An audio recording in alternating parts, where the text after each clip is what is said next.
Like many people, I have played hundreds of hours of Skyrim.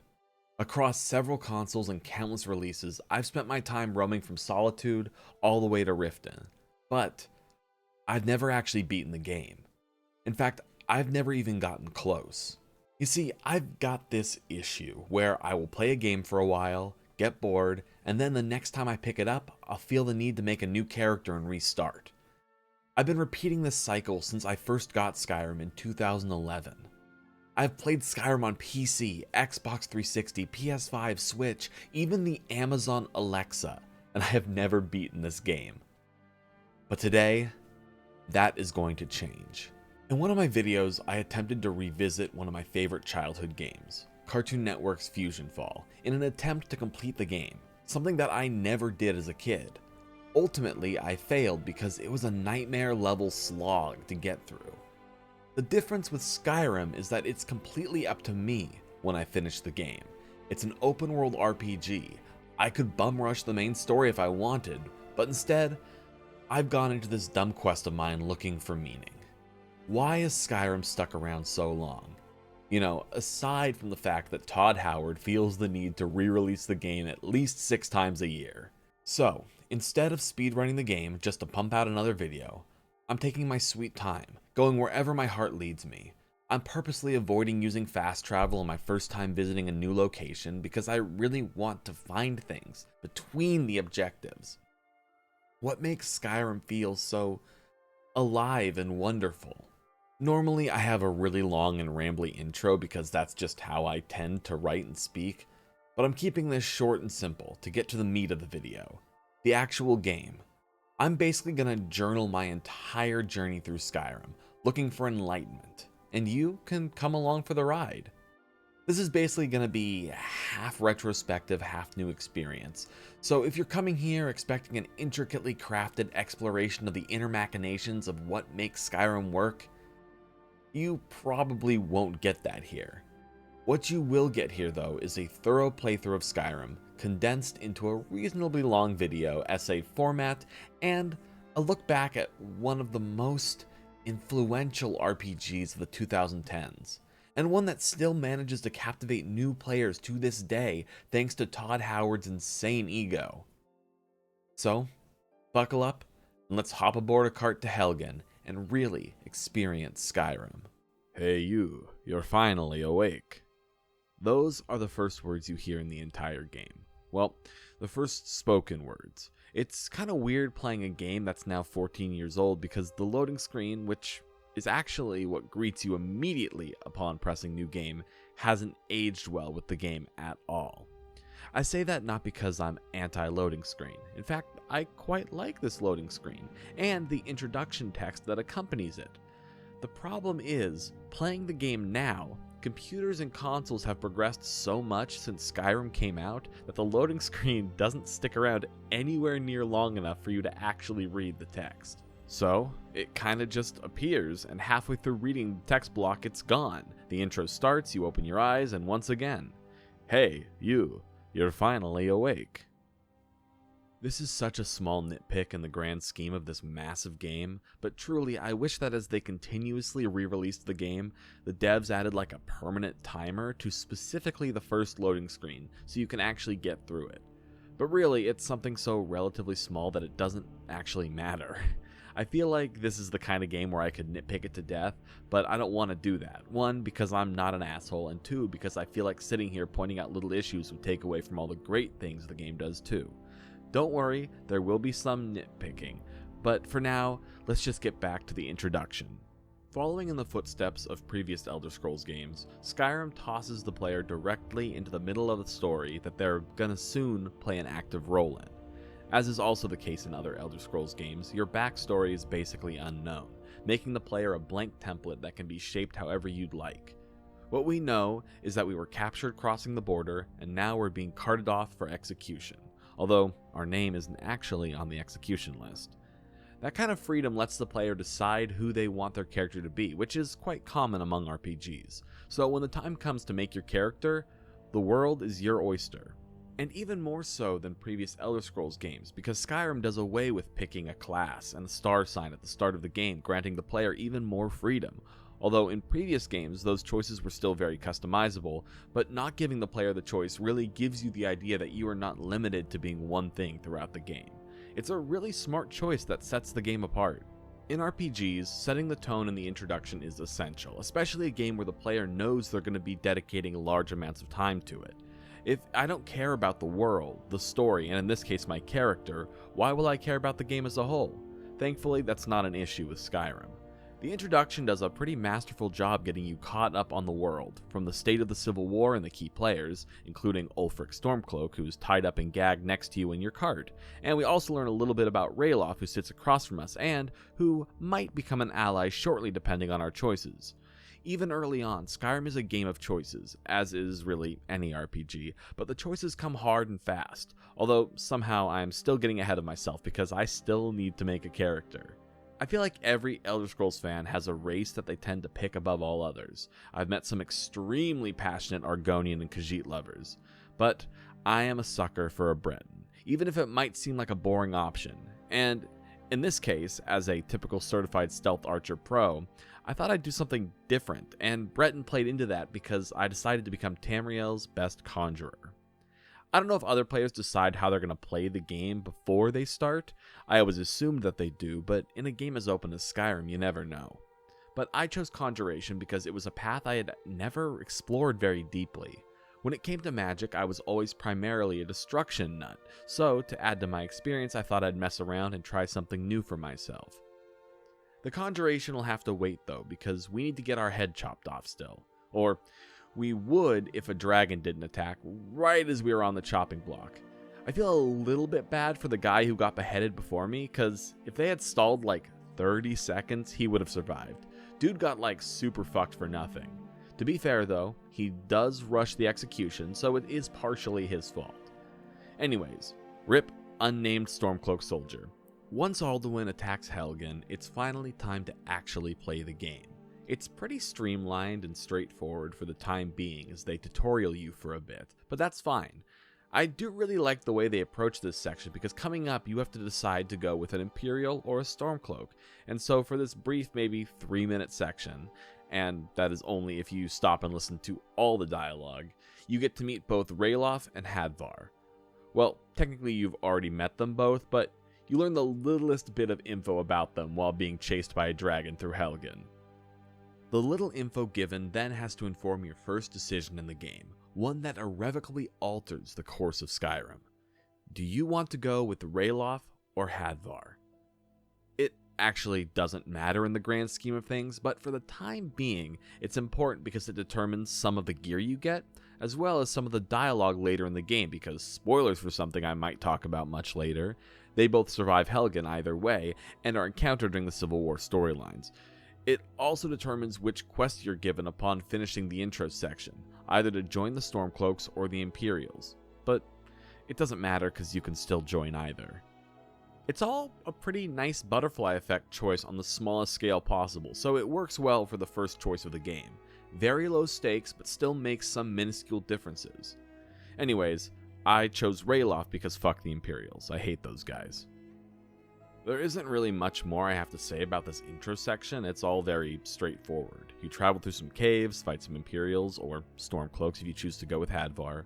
You also kill some spiders and a bear, learn to lockpick, normal stuff. But something I really felt the need to mention is that this game never ceases to surprise me, because I actually found something I have never seen before. I've probably played the intro to Skyrim 100 times at this point, but while I was making my way through the caves, I found a room with some gold and a skeleton in it. Was it earth-shattering or game-changing? No, not at all, but it really does go to show how there's always so much more to discover, even after dumping so much time into a game. So many little details to admire and get swept up in. That's the power of a good RPG. That really shaped my mindset of trying to uncover the little secrets of the game in this playthrough. It's not great from a time-consuming perspective, but I let my easily distracted brain win this time and decided to delve in every cave I found and to explore every ruined fort I found, just for funsies. You never know what you might come across. Okay, I already know this is going to be a long video, so I'm just going to fast forward a bit through the rest of the intro here, and boom! We're now out in the open world of Skyrim. This is where free will takes over. You can do anything you want, and I decided my best use of free will was to continue bothering Ralof. Ralof tells you to go see his sister Gerder in Riverwood because she might be able to help, and he's also going to Riverwood, but then he tells you it's probably best if you part ways. I'm not really sure why, because you're both going to the same place, but it matters not because Skyrim is a free country and I chose to keep following Ralof like a lost little puppy. Doing so gives you a few benefits. First, he'll give you the quest to join the Stormcloaks, but he also continues tutorialing you, taking you by 3 of the ancient standing stones, which prove to be essential for the early game, because they give you bonuses for leveling skills depending on your build. You can completely skip these stones, leave Ralof and run straight to Riverwood if you want, or you can just run ahead of him and get the stones without him, but sticking with him provides you with some extra dialogue. And the fact that dialogue exists specifically for if you keep following him is kind of crazy, even though he's basically just told you to fuck off. Even weirder, once you make it to Riverwood, Ralof says he's glad you stuck together.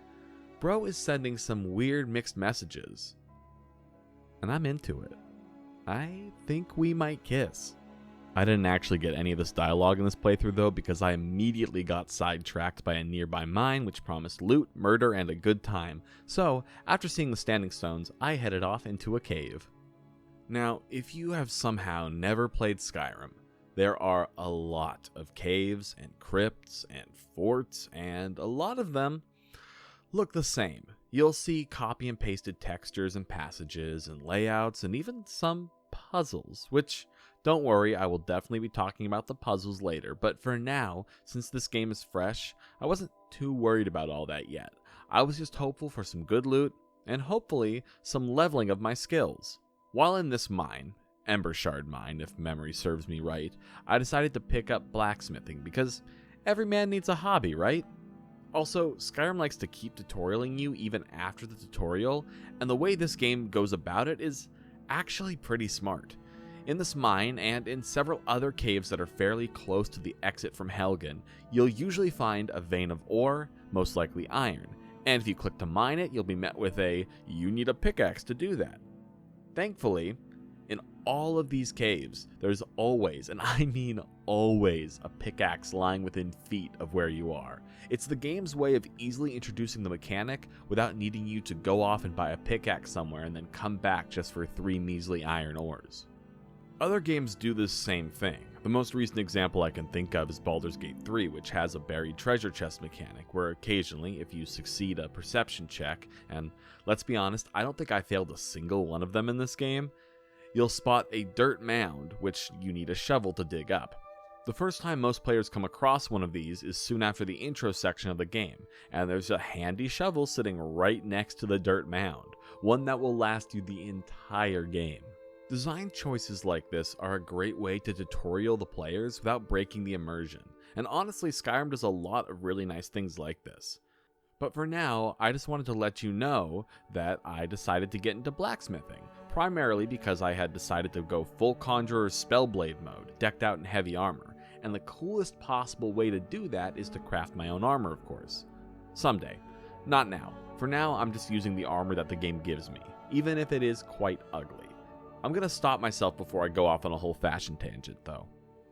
This mine, like most others, is pretty straightforward, leading through the hillside and out, actually putting us closer to Riverwood than before, which was nice. There also weren't any puzzles in the way, just a slew of bandits to kill and some decent loot to pick up. Nothing I really needed, but I could sell it for money later, so that's a very nice touch. Finally, on to Riverwood, where we catch up with Ralof, who was basically just waiting at the front gate for us, even though bro literally said we should go separately. How long would he have waited for me? What if I had never showed up? Maybe he cares for me. Maybe I will kiss him. Enough about Ralof, though, for now. Basically, I actually chose to ignore him for a bit in favor of going to the local stores to pawn off literally all my stuff that I looted. A local shopkeeper hates to see a guy like me coming, just there to offload my stuff till they can't afford to buy anymore. Holy shit, maybe I'm the shopkeeper and they're the shopper then. Oh my god, I have never thought of it that way. Anyways, their business model is terrible, but it works for me. I also decided to immediately get involved in the local affairs, getting in between 2 feuding romantics who both want the same girl. the ever-luscious Camilla Valerius. Joke's on them, though, for all their petty squabbling, which basically just involves lying to Camilla and calling one of them stinky. In the end, with just one other side quest, I could literally get Camilla to marry me if I wanted. So all their squabbling is for nothing.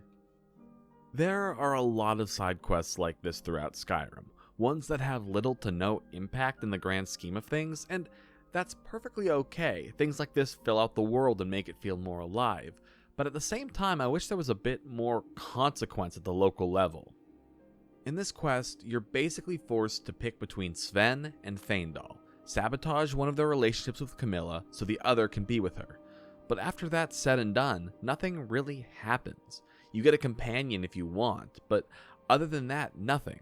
Like I said, you can just swoop in and marry her yourself if you want. There's nothing stopping you, and doing so doesn't have any effect either. It would be such a small detail in such a big world. But what if the person you side with then marries Camilla and she can no longer be married by the player?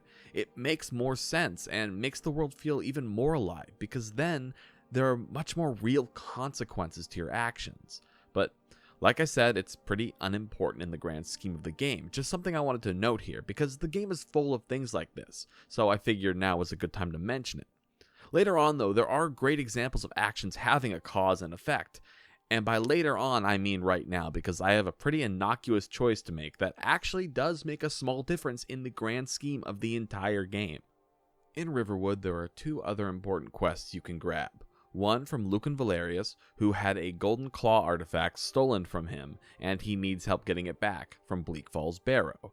The other one is the main story quest, once I finally talk to Gerdur and she sends me off to Whiterun to get help from the Jarl. The Golden Claw quest is an unrequired side quest, but if you choose to do it first, it actually impacts the main story. I decided to wait on the Golden Claw and head to Whiterun next and seek out the Jarl's aid. Along the way, I met with the companions who told me I should consider joining them after I helped them slay a giant, but then I marched straight to the Jarl. It's here that Jarl Balgriff takes you to Farengar, his court wizard who needs help retrieving an artifact from Bleak Falls Barrow, an ancient dragon tablet. If you go to Bleak Falls Barrow first and get the Golden Claw and continue through to finish the dungeon, you'll inevitably get the dragon tablet as well, meaning that you can just give it to Farengar right now, continuing the story straight on to the next quest. But if you talk to Farengar first, then go back and finish Bleak Falls Barrow, when you return to Farengar, you will get a small cutscene where Farengar is talking to Delphine, an unimportant new character for now, but one that becomes essential to the plot later. This choice is not an obvious one that the game presents to you, it's just something that happens based on how you choose to play the game, and I think that was an excellent design choice. Not only does it add some replayability to the game, but it also makes you feel like every choice you make, from dialogue options to even picking what order you do side quests in, have some impact on the world as a whole. And as soon as you start to notice that impact, you start to wonder what other cogs are already turning in the background because of the random acts you do. I kind of skipped over it throughout this little tangent, but let's actually go back to Bleak Falls Barrow now, because it's also very important to this game for a number of reasons. I've got this distinct fascination with Bleak Falls Barrow because the game does something quite beautiful with it. As soon as you leave the tunnels underneath Helgen and you're given your first glimpse at the open world of Skyrim, you could see Bleak Falls Barrow standing mighty on the top of the mountain in front of you. The place looks badass to say the least, and Ralof even points it out to you as well on your journey to Riverwood. The way the game presents it, you immediately think, holy shit, I want to go there. And the game then delivers on that feeling pretty quick. It's a good way to get people invested. The whole open world idea of if you can see it, you can reach it really rings true here. Other open world games do this same thing, especially more recently. One particular standout for me is The Legend of Zelda Breath of the Wild, where Link wakes up from his century of slumber and walks out to be greeted by the whole world of Hyrule laid out before him. Elden Ring also does this not once, but twice, and shockingly it works both times. Your first time seeing the open world, and then, after beating the first big boss, Godric the Grafted, when they reveal that the map is way bigger than it seems. These moments have a huge opportunity to inspire players when done well, but Skyrim was the first time for me, and it was the first time I ever noticed something like this, although I'm sure there are probably also earlier examples of the same thing. Inside Bleak Falls Barrow is also most players' first taste of the crypts of old Skyrim. If you continue following along the main story to this point, you battle Draugr and Skeevers and comically large spiders, typical stuff, and you also get a sample of something you're going to see a lot of. Puzzles. Now, puzzles in Skyrim are not one of the game's strong points. A majority of the puzzles in this game are basically the same, with very minor changes. Many involving spinning pillars to match animals to other signs that are conveniently placed within your sight. I swear, every time I see one of these whale, snake, and eagle puzzles, I let out a sigh. And even when the puzzles are something different, you will still see the same puzzle copy and pasted throughout the game at least one other time. I get that it saves time, and I also understand that there's probably a lore reason why so many puzzles inside of these Nord crypts are the same style, but as a player it gets boring quite fast. So, just be ready to see a lot of these puzzles throughout the game, and don't worry, I will point out more puzzles as they appear. The other thing to note about Bleak Falls Barrow is that it feels like more time was put into its design than other crypts. I think that's partially because you are required to go in there for the main story, but the Barrow stands out as fairly unique to say the least, in terms of the winding halls and different environments that you travel through from crypt to cave and back, several times as you descend into the depths. As we come across more barrows, and this applies to caves and fortresses and basically any other enemy-laden area in the game, you'll start to notice repeating rooms and identical layouts, like the team just copied and pasted full locations, slightly changing them to make them a little bit more interesting. It makes sense from a game-making perspective. Just like the puzzles, copying and pasting saves a lot of time, but it also really pulls the player out of the game as you start to notice it more and more. More time and care is definitely put into locations connected to major story events, but if you get a small side quest to clear bandits out of a cave, I guarantee you will see the same cave at least 5 times throughout the game with only minor alterations. But here I am getting off track again. Let's wrap up our time in Bleak Falls Barrow. Through the crypt, you come across Arvel the Swift, trapped in spiderwebs. If you save him, he will run off and get himself killed by Draugr or a trap, demonstrating the dangers of the ancient burial grounds. He's also carrying an essential item for completing the Barrow, the Golden Claw, the one that Lucan was missing in Riverwood, but it's also the key to one of the doors later on.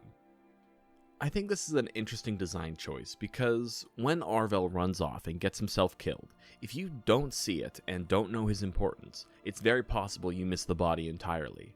I also have seen countless posts over the years where people have become stuck in the game's first delve just because they didn't loot his body. In a perfect world, I would rather see there be an alternate approach to opening the door if you somehow miss the claw, but that feels like a hindsight is 2020 kind of change. In the moment, I think it's pretty cool to find the golden idol and later learn that you need to inspect it to find the code for a door before using it as a key. Also, while writing the script, I got kinda curious. What happens if you grab the golden claw and return to Lucan before opening the door? Are you fucked? Do you have to steal it back and then return to the Barrow? I've never tried it, but I may test it out on a future playthrough just to see. At the end of Bleak Falls Barrow, we find the Draugr Lord sleeping in his stone tomb, only awakened after the player walks towards the magical wall that is ominously chanting at you. This is another instance of the game soft tutorialing you, requiring you to interact with the wall to learn your first dragon shout in order to progress, just to teach you that you should interact with those walls throughout the game. It's a nice little touch, and the boss spawning after is a nice touch, making it feel like your actions have consequences. As a reward for beating the boss, you get your Dragonstone for Farengar, and a shortcut out of the Barrow. It begins to feel a little immersion breaking, but every single dungeon-like area in the game has a shortcut back out, either a path that loops you back to the entrance or an alternate exit. And while it does start to feel a bit forced, I don't hate the game for not making me run back through the entire area backwards just to get out, because that would actually just suck. Things are finally zooming along now, as I was finally able to return the Claw to Lucan, and then return the Dragonstone to Farengar, which immediately kicks off the most important event in the game: killing your first dragon. This event is extremely key to what happens next, because once it's been done, dragons will start to freely spawn throughout Skyrim. On the other hand, it is a really easy way to get some money by just slaying a few winged beasts, but on the other hand, it can get really annoying really fast, as you will sometimes be fighting dragons constantly. Most of the time when I play the game, I never make it this far into the main story because then I don't have to deal with the dragons while I do other things. But Since I was dedicated to beating the game finally, I had to do it. I had to kill my first dragon. I don't know if it's the fact that I've done this so many times before, or that there are like 10 people all fighting the same dragon, but this fight is shockingly easy. For full transparency, I'm playing on Adept difficulty, which is the default, and basically normal difficulty, but this dragon went down so fast it did not feel like I was fighting some world-changing boss. Dragon variety in Skyrim really comes down to what level you are and changing the element that the dragon breathes at you, and that's really it. In terms of random dragons that spawn, you'll come across regular, frost, blood, and even some bone dragons throughout the game, but their attacks are really all the same. I think some more work into how dragons behave could really add so much to the game, and it really feels weird saying that so many years after the game already came out, but hey, maybe since The Elder Scrolls 6 might release someday, they can take these things into account, if the almighty Todd Howard is watching this video for some reason. Now, at this point, I want to do a little check-in with my character. I am still working to become the greatest conjurer in Tamriel, using a bound blade in one hand and summoning Atronachs, or doing a bit of destruction magic with the other hand. Having never gone full conjuring before, it is insane how fast the skills level up, like faster than any skill I have ever seen. I was leveling up like crazy throughout the early game, which made me feel strong, but at the same time set a weird precedent because as I leveled so quickly, I was outpacing enemies, which didn't prepare me for when the game would eventually get much more difficult as the world scales around me. As I continue through the game, some of my aspirations change, and I focus more on certain skills than others, so I feel like these check-ins at different milestones could be helpful. But for now, I'm basically the same badass I was when I started, decked out in heavy armor and doing a bit of smithing while summoning the spirits to help me fight. Typical Breton stuff, really. So, now we have reached an important marker in my journey through Skyrim.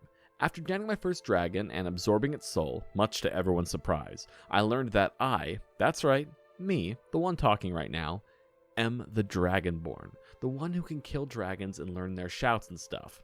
I know. Crazy. It's interesting to me that this was the path they chose for this game, because up until this point, other Elder Scrolls games haven't had a main conceit, as I want to call it. Sure, in Oblivion, you are destined by the fates to help stop Oblivion from invading Cyrodiil, but the game makes it so you could be anything you want, and you could play any way. In Skyrim, you are the one and only person who can absorb the dragon souls. Kind of. You're the only one who can use the dragon shouts. Kind of. Other than dragons, there's actually a surprising amount of Draugr that can dragon shout, but I've never really questioned that very much. In Skyrim, you are very much a Neo from the Matrix-like figure. You are the chosen one, and so as I return to Whiterun after learning of my destiny, the Greybeards call upon me from the mountaintop monastery, High Hrothgar, to begin my training as the Dragonborn. And what do? I'm going to completely ignore them for the next several hours as I proceed to do side quests instead. Listen, this is an open world RPG. Without taking side quests and detours, what would be the point in such a journey? I said it earlier in the video. Typically, this is where I end up getting distracted by side quests and never beat the game. I'm going to try my best to not let that happen, but I don't want to stop myself from enjoying the full extent of Skyrim. So, I decided that now would be the perfect time to join the companions, to hone my skills as a warrior and pick up a few more animalistic traits along the way. If this is somehow your first foray into the Elder Scrolls games, which honestly would be insane based on how pervasive they have been in culture, it's important to know that alongside the main story, there are other storylines that stand apart from the typical run-of-the-mill side quests. In Skyrim, there are 4 main ones to highlight: the Companions, who I will be talking about in a moment, the College of Winterhold, the Thieves Guild, and the Dark Brotherhood, each of which are a string of quests instead of the typical 1 or 2 you might find in the wild. There are also 2 large quest DLCs for the game, Dawnguard and Dragonborn, which I may talk about in the distant future. But for now, back to where I was. I mentioned the Companions earlier as I first learned of them while traveling to Whiterun for the first time, and they told me to talk to their leader, Codlac Whitemane, to find out if I'm worthy. And sure, it's been a while, but I figured that offer is still on the table. So I head to Jorvaskr, located in Whiterun itself, and speak to the old man, who decided he needed to test my skills. After easily proving myself in armed combat, it definitely helped that I had a magical blade and summoned a fire demon. I was sent on a few busy tasks because, of course, even though I am the Dragonborn, I get to start off at the bottom of the totem pole like everyone else. However, if you want power trips, Skyrim is great because I moved up the ranks really quickly. The real meat and potatoes of the companion storyline starts when I am sent to prove myself by retrieving a fragment of Wuthrad, the legendary axe of Ysgramor. And trust me, there are plenty more weird fantasy names to come in the future. In terms of level design and quests, these faction storylines basically come second to the main story. You can tell they put a lot more work into the design of the areas than the typical random caves and castles, but they also aren't quite as unique as some of the main story locales. For this quest though, I am sent to Dustman's Cairn with my shield bro Farkas, who is going to assess my skills. The problem is, even as the Dragonborn, I am a fool and fall for an obvious trap and get myself locked behind a gate, which turns out to be a trap set by the Silver Hand, a gang of bandits, I think, who specialize in the murder of dun dun dun werewolves. And it's here that we learn that the key members of the companions are in fact furry dog creatures. Farkas transforms into a werewolf and literally demolishes all of the Silverhand ambushers, which is pretty crazy because it is never that easy to take them out. But the story has got a story, you know? After that crazy reveal, Farkas changes back and saves me from my trap and explains the werewolfitude of the companions. And I'm not a prejudiced dickbag, so it doesn't really bug me that he's a dog sometimes. Hell, even I got that dog in me sometimes, if you know what I mean. The rest of the journey through the cairn is pretty straightforward, and eventually I'm rewarded for my efforts with a piece of Wuthrad, which I bring back to Jorvaskr, which everyone celebrates because I'm a badass, and there I'm finally accepted among the ranks of the companions. Some of the quest lines really like to drag their feet, requiring a fair amount of busy work, and while the companions has a few of those required side missions to pad the time, the pace of this questline overall is pretty breakneck, with the story racing on extremely fast.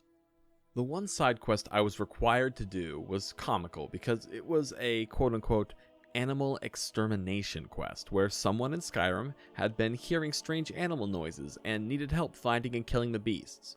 And silly me, I expected to travel through a cave and find a bear or something. But no, I was sent to Riverwood, to my old friend Raylof's house, and I just found him chilling in this one-bedroom cabin with a fucking saber cat. Like, of all things. And he really did all the work for me, killing the cat before I could even get a swing in. But I guess all that matters is that the cat is killed, not how it's done or who does it, so I made some bank for nothing. Thanks, Rayloff. I'm not sure that's how the quest is supposed to play out, but Skyrim is chock full of weird little glitches and moments like this, and they are some of the most memorable and funniest experiences in the game. That is the beauty of not just Skyrim, but all the later Elder Scrolls games. I'm talking mainly 3, 4, and 5. Sometimes weird shit just happens, and you gotta roll with it, and it's a goofy good time. After paying a lovely visit to Rayloff for afternoon tea, it was back to the companions to continue my journey, which really means becoming a werewolf. Just like Twilight, in Skyrim you have the opportunity to become a werewolf or a vampire lord, but that is for later. Each of these modifications provide different benefits and drawbacks. For werewolves, you get a cool perk tree and a fun new playstyle fitting of a ferocious beast, but you also lose certain things like your armor rating and any bonuses gained by sleeping. Vampires function in the same way with a few bonuses and some drawbacks to keep them more balanced. The companions are set to fight back against the Silverhand, and to do so, they decide you must be a werewolf. So, a bit unwillingly, I received the blood of the pack and became a beast. I didn't actually want to be a werewolf, and I don't plan on staying one for the full game, but just for the sake of this storyline, it had to be done. The whole transformation is a little goofy. When I've done it in the past, after you receive the blood, you wake up in werewolf form in the fields outside Whiterun, and you can run around and kill and whatnot. But for some reason, this time I spawned as a werewolf just outside of Jorrvaskr. I don't know if that's a random thing, or if I'm just misremembering, but I basically just hung out outside the meat hall and waited for the invisible timer to run out so I could just continue the quest. Basically, now is the time, though, to get back at those who hunt the beasts of the full moon. Or anytime, I guess, because it doesn't need to be a full moon for you to transform. So, you raid a Silverhand hideout, killing a ton of people, but along the way, your shield brother Skjor is killed, much to the sadness of Ayla the Huntress and the others. Also, I feel like I'm dropping names now that I haven't mentioned before. There are so many damn people in Skyrim, so I will try my best to keep you informed with the important ones. Ayla is important because she is a shield brother and a werewolf, and a key character in the companion storyline. Skjor is less important because he's dead. With that out of the way, let's continue. The quest line receives a little padding here as you have to complete a few busy tasks before the main story continues. Those quests all have to do with fighting the Silverhand, seeking revenge for the death of Skjor, and they all include a large amount of murder. Nothing too exciting happens in the quests, they just kind of fill time. Skyrim is full of a lot of what I want to call strange beauty. Little completely random moments, things that you just come across, which sometimes leave more impact than the actual story of the game. While doing side quests for the companions, I came across a dragon in the wild, but the environment told a much greater story. The ground was scattered with the bodies of both Stormcloaks and Imperials. Clearly they'd been locked in conflict when the dragon appeared. I wasn't there for the actual battle, but the way I like to imagine it is that when the dragon appeared, the two battling sides turned their focus and worked together to battle the larger threat, but ultimately failed, showing that their petty squabbles are so small in the face of everything else going on in Skyrim. And that is a strangely beautiful picture, especially given certain things that happen later in the main story, but I am getting ahead of myself. Finally, after the murder of numerous Silverhands, Kodlak Whitemane wants to speak with you, where he confides that he disapproves of the murder, even in the name of revenge. But he also shares that he wishes to be freed of his lycanthropy, so that in death he can be with his Nord brothers, instead of in Hircine's hunting grounds, the place where werewolves go when they die. In an effort to free himself, he sends you to kill the witches who put the curse of lycanthropy on the companions in the first place. It's important to note that during this quest, you only need to kill one witch. However, I slaughtered them all and took their heads. Mainly because you need multiple if you want to cure yourself of the curse as well. So I did another rampage, this time on spooky witches, and then I made my return to Kodlak. However, when I returned, the meat hall has been attacked by the Silverhand, and Kodlak has been killed in the assault. The other companions are a little angry that you weren't there to help defend the place, but hey, I was on a mission for the big man himself. So, what is the next step? Well, first there is a funeral for Kodlak, but then, if you guessed it was murder time, you would be right. This is an immensely violent quest line, but really the whole game is pretty violent, and there's never an option for peace, so it fits the tone. In the attack on Jorrvaskr, the Silverhands stole all of the pieces of Wuthrad, so it's time to go wipe them out for good, and also get those pieces back so we can reforge the axe. Murder, murder, murder. At this point, a lot of the companions' quests have felt kind of samey. They're basically all just go here, kill these people, and come back. And a lot of the locales for these quests also feel the same. Very similar looking worn down old forts. I guess it fits the vibe, but I wish there was some more variety. Like one of the first quests I got as a companion was to go beat up a guy. Not kill him, just beat him up. And slowly over time things turn more to murder. I get that the questline shows a downturn in the noble standing of the companions, as well as them giving into the more animalistic instincts of their werewolf roots. But I do wish there was just some nice changes of pace. Like, I would love to do a protection mission where I have to defend someone, or something, and that is coming from someone who hates escort quests. But I'd like to do one to break up the monotony. But hey, the companions do have some upsides. I get Farkas to train me in heavy armor, and a place to lay my head. And honestly, that's basically all I got out of this quest line. Finally, though, we have come through to the end of the companion's quest line. Once the Silverhand are wiped out, Withrod can be reforged and we can lay Kodlak Whitemane's spirit to rest. The companion members all travel to the Tomb of Ysgramor in far northern Skyrim, where the spirits of the companion members rest alongside their founder. After battling through halls filled with ghosts and some spiders, we finally meet Kodlak's ghost, who is waiting for eternal release. So, we burn one of those witch heads that we gathered earlier, and we have to fight off Kodlak's wolf spirit, finally freeing him from the companion's curse so he can ascend properly. I also burned a second head to cure myself of lycanthropy, defeating my wolf spirit for good, so I can be free and fully done with my time as a companion.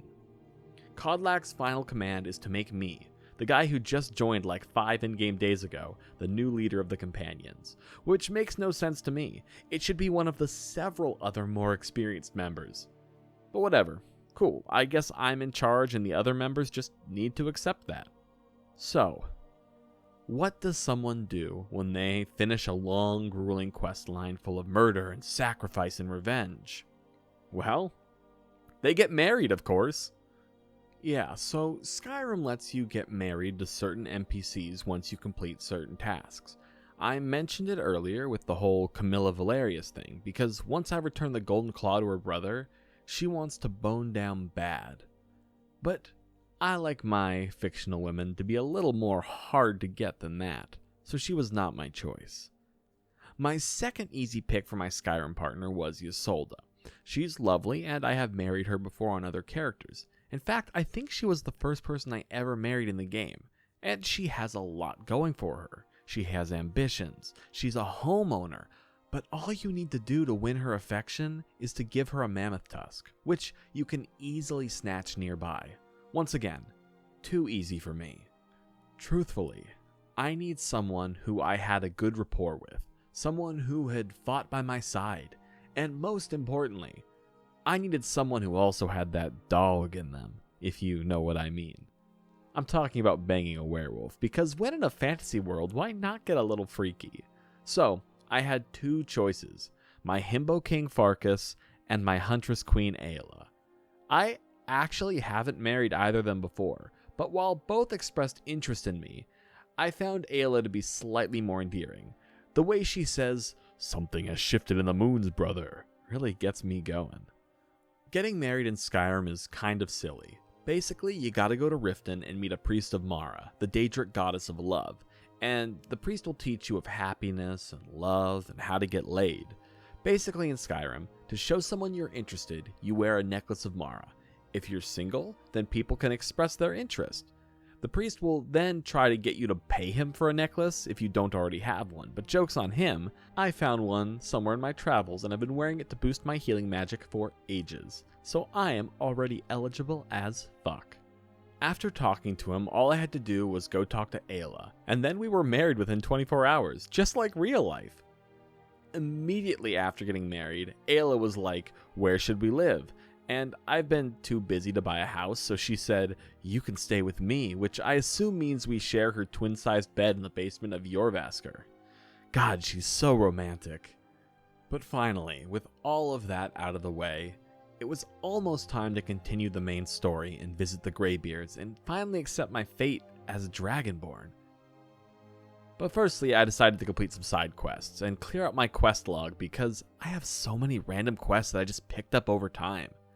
Also, I decided to have Aela tag along as my follower because nothing beats traveling the land with your fictional wife. So I had a few things to wrap up because, as is the way with most RPGs, my quest journal was starting to fill up with random side quests, from helping to kill a few skeletons to helping with local horticulture by killing some witches. The latter actually gave me some unique insight into the inner workings of the game. The quest to help restore the Gildergreen, the mythical tree located within Whiterun. I actually picked it up very early on, but it proved far too difficult until now. The reason being, in order to save the tree, the first thing you needed to do was to kill some witches to get a special knife, and early on I tried the quest and they absolutely wrecked me, but now it wasn't too hard at all. Once the magical knife was collected, I then had to head to another tree, the Eldergleam, to get some sap to help regrow Whiterun's tree. You have the option to be joined on this mission by an NPC who claims he's wanting to make a pilgrimage to the tree, so I let him tag along because why the hell not? And here is where things got a little glitchy. Once you reach the ancient grotto where the Elder Gleam is located, you have to use the witch's knife to clear the path of roots. I cleared my way through with no problems, then I got to the tree, but I also noticed the NPC who had been following me was having trouble getting up the path to the tree. It seemed odd at first, but Skyrim to this day is a little bit glitchy, so I continued on getting sap from the tree. I was then attacked by a horde of Spriggan who absolutely kicked my ass. I was a fool and hadn't done a quick save in a while, so I had to do the entire area again. As a side note, you may notice me quick saving at various points in this video. That is because I am traumatized by dying after not saving for a long time and having to replay massive sections of the game. It sucks. Anyways, back to the tree. This time, when I made my way back to clear the path, as soon as I started hacking away the roots, the NPC stopped me, clearly angry, saying he was not one for the path of violence, and that there was a much safer way to do the whole mission. Instead, he came to the top and performed a little ritual and gave me a sapling from the Elder Gleam tree, which I could bring back to complete the quest. No horde of Spriggans, no death, simple as that. It's interesting that because of a little glitch, I was completely unable to go the pacifist route, but I was given a second chance through death. It was cool being able to see two separate outcomes in the same playthrough, and it's also nice to know that there are different routes available even in some of the completely unimportant side quests that won't really affect the grand scheme of the entire world. Another similar incident happened earlier in my adventure, and it also explains my previous side note about quick saving.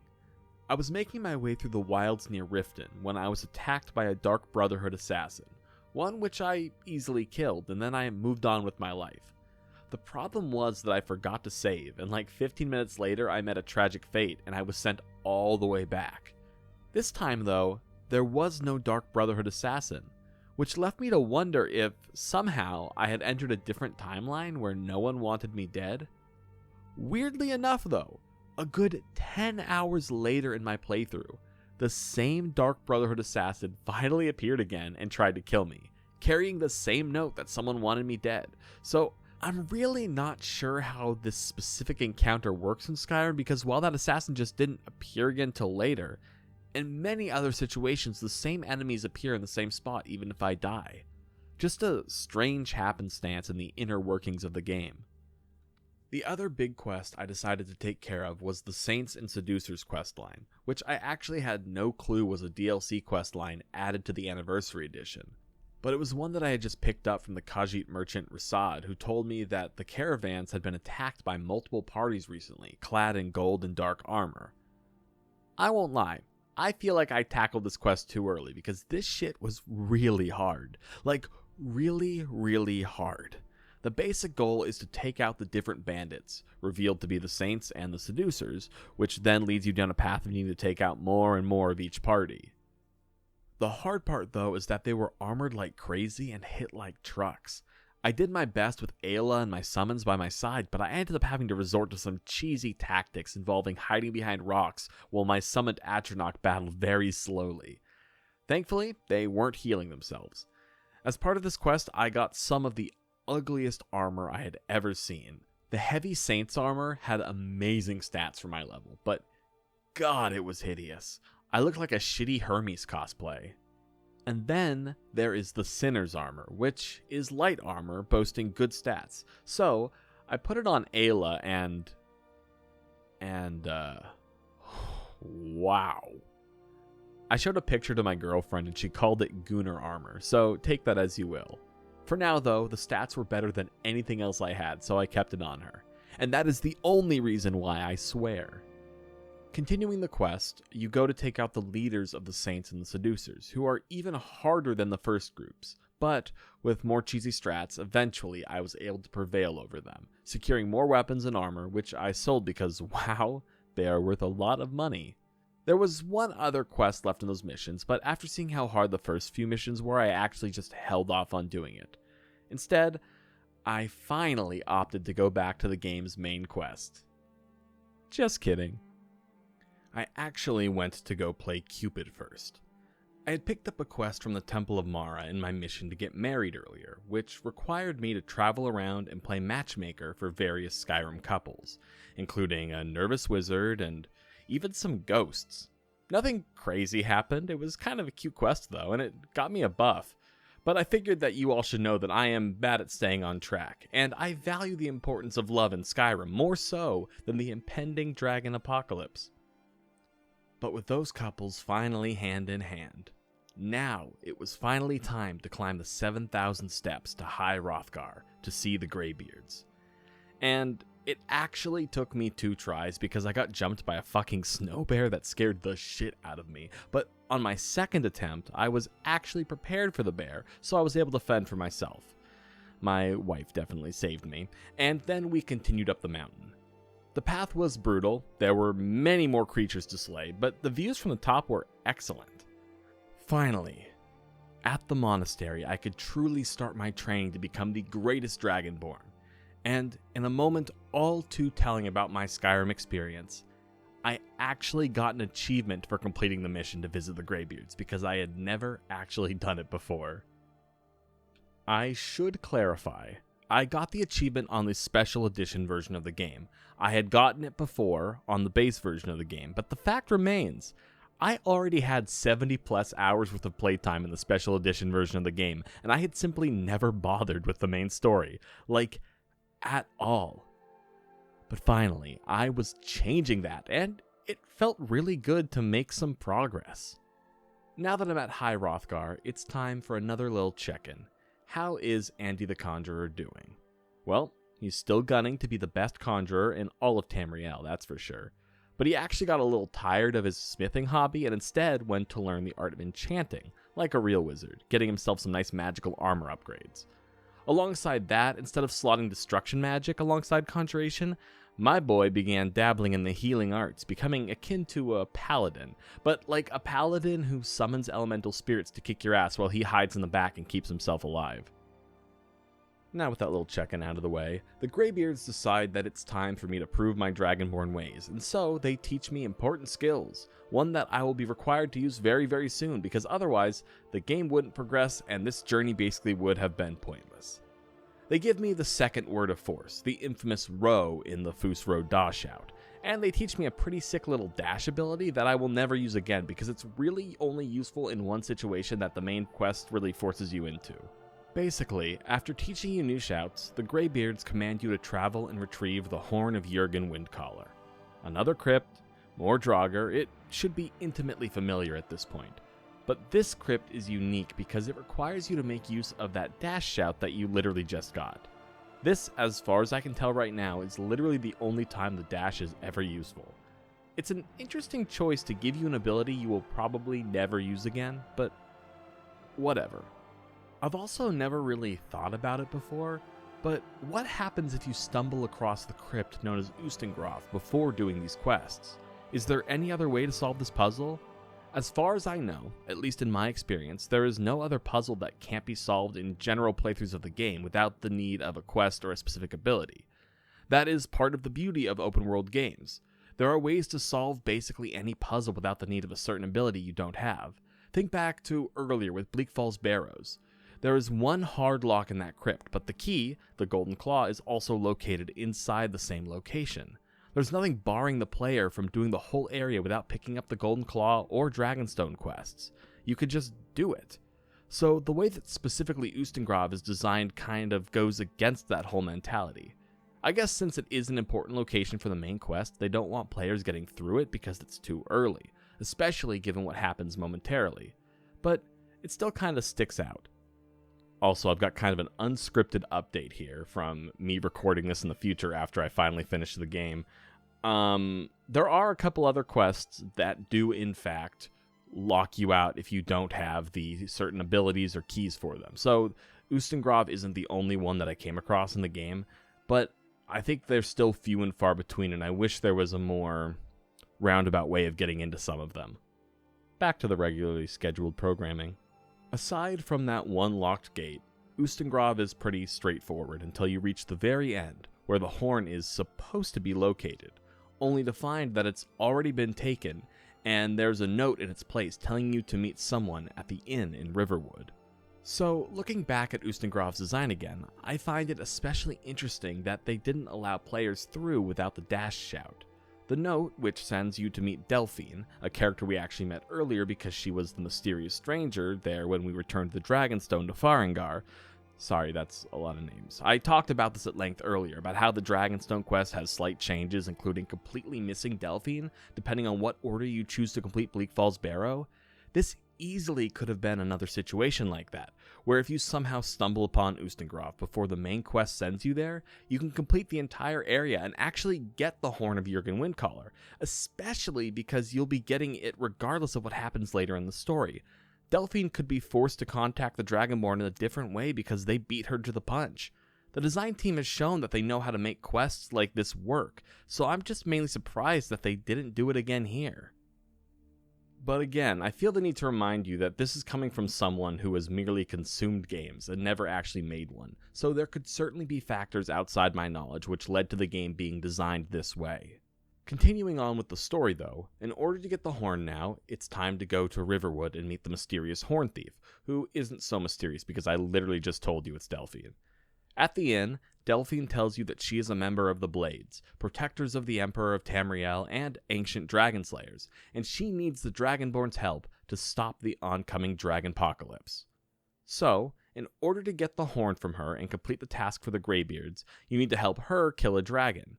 Specifically, a dragon which has just been brought back to life by Alduin, the big bad evil dragon, explaining how dragons are actually once again returning to Skyrim. It's really not that hard of a quest, especially for a conjurer like me. With some help from Delphine, Ayla, and my summoned Atronach, we wiped the dragon in a matter of seconds. Now, this next section of the game kinda hits a breakneck pace, and it sends you all over the map. Luckily, by this point in the game, I had run around a majority of the map, so I became much more lenient with fast traveling to get around. Otherwise, this might have become unbearable. The first stop was the Thalmor Embassy.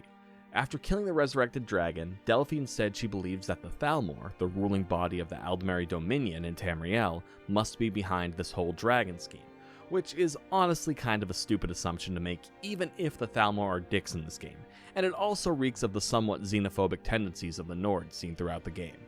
I am not Delphine's biggest fan, to say the least, but the game requires it, so I go along with her plan to infiltrate the Thalmor Embassy and see what I can uncover for her.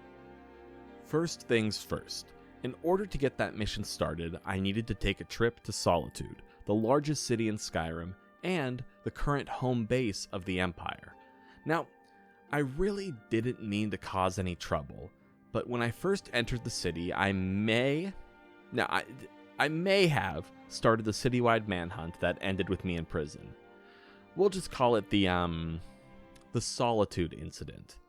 So, when you first go into the city, there's an execution going on, like, right next to you. And I was intrigued.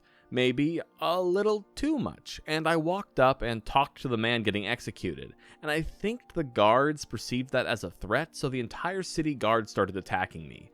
Now, the issue was that sometimes you can stop the fighting by just sheathing your weapon and paying off any bounty. But sadly, I had no bounty because I had not committed a crime.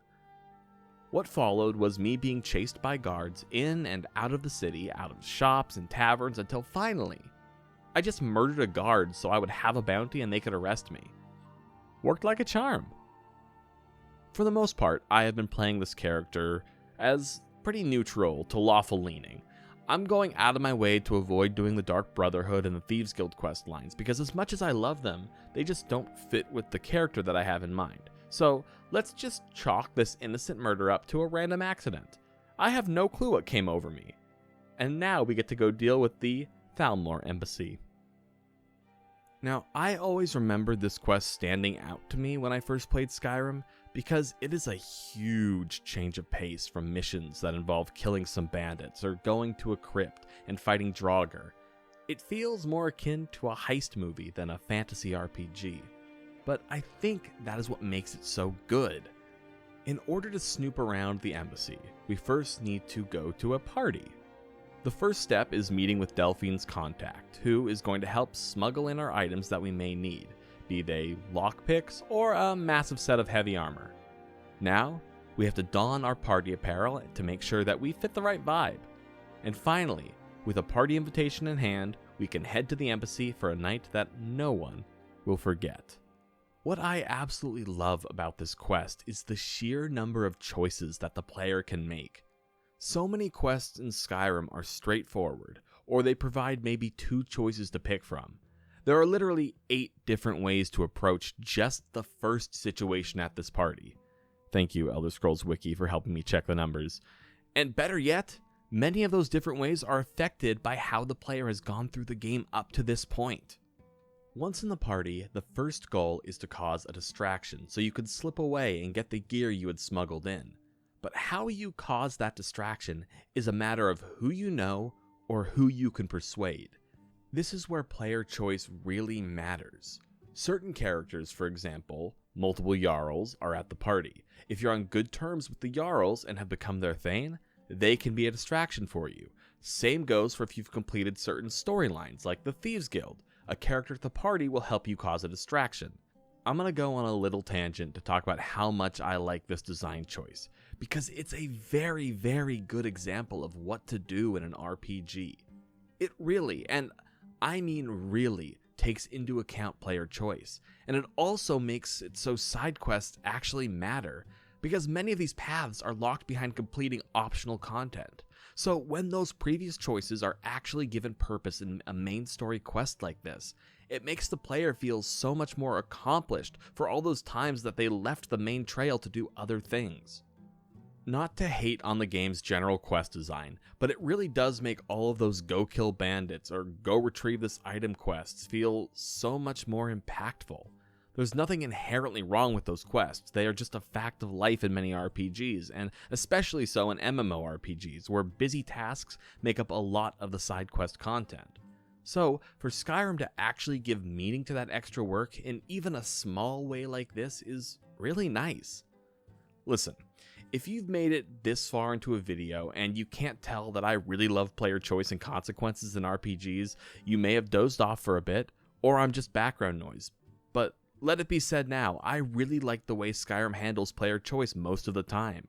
There are some small things which I have pointed out, but for the most part, the game does a very good job with it, and this quest is a great example. In this playthrough, I hadn't actually done many of the various optional side quests, so I was much more limited on the options for causing a distraction. Luckily, the Thalmor invited the local drunk, and in order to get his help, all I needed to do was give him a little alcohol. Works like a charm. And just like that, the heist is on, and I'm sneaking my way away from the party, picking up my gear, and then going on a rampage throughout the embassy. Now, if I had been playing the game differently, like a stealth archer for example, I could have snuck my way through the embassy, avoiding conflict, or only strategically picking off targets who were in my way. But alas, as a battle mage decked out in heavy armor, that wasn't really an option, so guns blazing all the way. The mission was making me wonder how feasible a pacifist run in Skyrim would be. Like, I know certain enemies need to be killed for the main quest, but what is the bare minimum number of people? That's a question for another day, though. At the embassy, I uncover plenty of books, proving that the dragons were not the Thalmor's doing, once again showing Delphine's prejudice, but we do also learn that they've been investigating a man named Esbern, who might have some info about the dragons, but Esbern is currently missing. So, that is our next goal, to find that man. But before that, Andy needs another side quest break, because doing main story stuff is hard work, so it was time to complete a pretty infamous quest. If you've played Skyrim, you are probably familiar with Meridia's Beacon, possibly one of the most startling quest starters in gaming history, because once you pick up the damn beacon, you get yelled at by Meridia, who tells you to help save her temple from the shadow that has fallen upon it. I actually picked up the beacon sometime earlier, and I let out an audible sigh when I saw it in a chest. But as is my philosophy for this video, I figured it was best to just pick up and get it over with. So I traveled to northwest Skyrim, near the City of Solitude, to Meridia's temple, where I returned the beacon to her statue, and she horrifyingly blasted me into the sky to tell me about her problems. There are definitely worse ways to get picked up, and definitely worse first dates, but this was definitely a first for me. Inside her temple, the whole goal of the mission is to lead a solitary beam of light through the slightly decrepit rooms to help fight off the shadows. And while that may sound slightly difficult, it really wasn't at all because there isn't even a puzzle to it. You just click on one pedestal and then the next, and then the light goes through it. The only real challenge of the mission comes with the final boss, Malkaran, who has a fair bit of health and plenty of helpers, but being the best conjurer in Skyrim, and with my wife at my side, I guess she went on the first date with me, I had plenty of help taking down this dude. The saddest part is that once I finished the mission, tragedy struck. As soon as you restore the light to the crypt, you're teleported out, and my wife was accidentally locked inside of the last room of the entire place. She's strong, and so I actually waited for her for several hours and teleported around, and eventually she showed up again. It was all okay. I assumed that she had some fun adventures, but she didn't tell me about them. Now, you might think, Andy, you're getting mighty strong. Perhaps you should continue the main story. Maybe make some real, tangible progress in Skyrim? I don't know. Maybe actually go and beat the game? I mean, this video has been going on for over an hour now. And I would probably agree with you if my silly brain didn't get sidetracked and decide it was time to go to college. The Mage's College, that is. The Mage's College questline seemed extremely ideal for me. As a battle mage, it would be a good way to learn some new abilities, get some good gear, and to get access to shopkeepers for all kinds of magical needs. Located in the far north of Skyrim in the city, if you can even call it that, of Winterhold, the College of Winterhold is home to many of the best wizards in the land, and since I was determined to be the best conjurer, I deserve my place among them. In fact, I deserve to lead them, but that's besides the point. So, I traveled to the frozen city and made my way to the gate, where I was immediately stopped because, quote-unquote, it won't open for me because I'm not a good enough wizard. Which is a crazy thing to say to someone who has over 60 levels in conjuration already, but I'll let it slide this time. The gatekeeper, Feralda, who also happens to be the college's destruction master, the Skyrim Department of Education just cut their budget, I guess. She makes me demonstrate my skills, which of course I do with flying colors. Honestly, literally anyone can join the college. I'm serious. Feralda asks you to demonstrate a specific spell for her, and if you don't have it yet, she will literally teach it to you. They should call this the preschool of Winterhold. Yeesh. Once I showed how amazing I was, Feralda relents and lets me in, leading my way to greatness, and I immediately go and join my first class. I had no clue that colleges allowed walk-in appointments, but this college isn't very college-y to begin with, so whatever. All the students at the college suck, I'm not gonna lie. They are completely pretentious dickbags, especially that Jazargo fellow who keeps insisting that he's the best, when clearly I am. Anyways, the first class, Tolfdir demonstrates some practical magic by hurling fireballs at me while I defend myself with a ward, typical first day of school things. He then decides to take the class to some ancient magical ruins, also first day of school things. So I went for a little hike into the mountains to Sarthal, and wouldn't you know it, I get a special task from Tolfdir to assist in research. On the one hand, this could be the world's most boring questline if all I did was normal school stuff, or just busy work, but I do find it frankly insane how often the player gets special treatment throughout this game, like how earlier I became the leader of the companions in just a few measly days. I can let it slide sometimes, but the more side quests you do, the more you realize just how much the game just puts on this player. Like, I get it that I'm the chosen one, the Dragonborn, yada yada yada, but at the same time, I kind of want to just sit back and experience a normal day in an open world RPG. Is there a game where you're just a side character instead of the chosen one? Like you're just existing in a world and you keep hearing about the exploits of the chosen one, but you're just like a normal shopkeeper or whatever? That is what I want to play. Anyway, back to Sarthal. While searching for magical artifacts, I uncovered a magical necklace, which closes a gate behind me, locking me inside a room. By wearing the necklace, it resonates with a wall, which I can then just break through and free myself.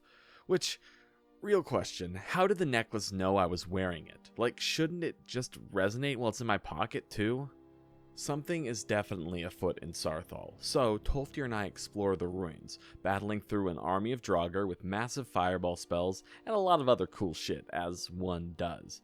Also, I died somewhere along the way and I had to replay most of the area. A short way into the crypt, time freezes. Well, for everyone except for me, because I am special. And we get visited by Narian, a member of the Psijic Order, who says that by embarking on my current path I have set into motion events which cannot be stopped. But it seems like every action I do has that result, so this really isn't that unusual, aside from the time-stopping part. After the vague warning, Narian disappears. As we reach the end of Saarthal, we find a magical glowing sphere. Truly, the greatest of artifacts. And, after knocking down a Draugr boss, Tolfdir sends me back to the college to fetch the Archmage while he investigates. Strange that he would send a student who is literally on his first day to go back by himself, but I guess he trusts me for some inexplicable reason. In fact, another character comments on this literally a moment later. But first, the Archmage. Savos Aaron, the Archmage, thanks me for bringing him the news, gifting me a reward from his school days, and then I get stopped by Ancano, who demands to know what I told the Archmage. He also comments on the fact that Tolfdir sent me back by myself. See, I said it would happen just momentarily.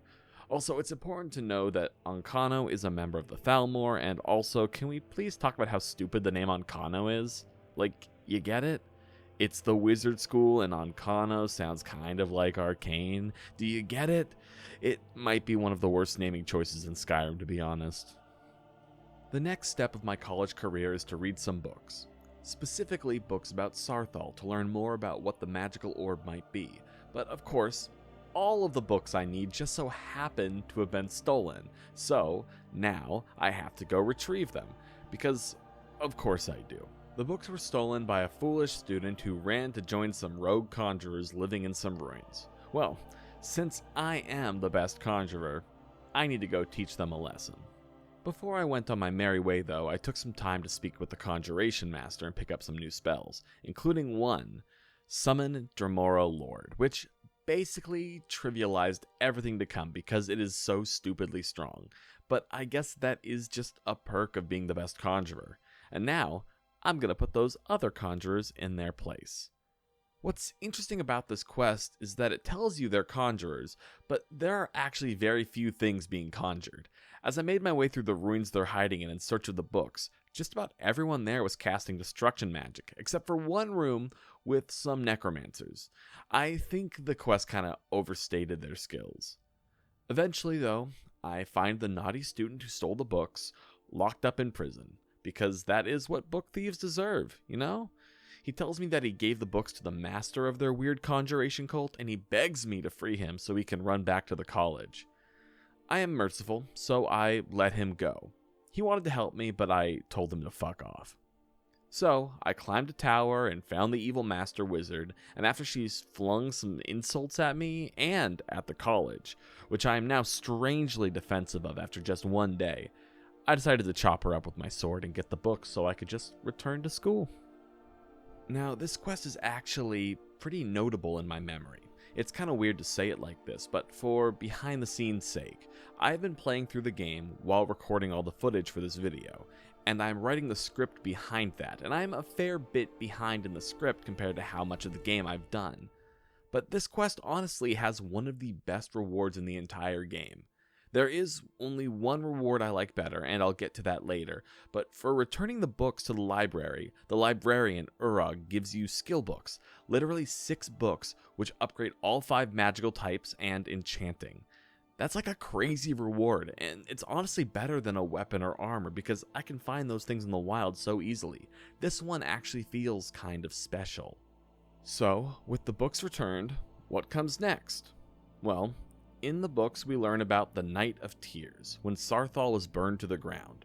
We then return to the main hall to talk to Tolfdir, where he has brought the large magical orb, and then we're told by Ancano that a strange traveler has arrived, asking to speak with us. Surely this isn't going to be weird at all. The stranger turns out to be Quaranir, a different member of the Psijic Order, and he freezes time to talk with me in private. Quaranir warns us to stop anyone from using the orb, which is now being called the Eye of Magnus, or bad stuff will happen. He also says that we should talk to the Augur of Dunlane, who can help us see the next steps. Once his message is delivered, he unfreezes time and then leaves the college, leaving us asking an important question. Who the hell is the Augur of Dunlane? That's a good question because this is one of those quests that doesn't exactly tell you where to go. Instead, it just tells you to ask around the college to figure out where to go. In this case, I talked to Tolfdir, who just told me exactly where I needed to go. A nice change of pace from the typical go here and do this quest, but not by much because it literally took about 7 seconds to finish that in-between step. Tolfdir points me to beneath the college, in the Midden, which I just learned basically means the sewer or dump. So, on my quest through Skyrim, I was probably crawling through feces. Perfect. The Augur is sitting at the back of the area, and he turns out to be a very large, floating gaseous mass. Who'da thunk it? Anyways, the Augur tells us that we need to go and find the Staff of Magnus if we want to stop whatever disaster the Psijic Order is predicting.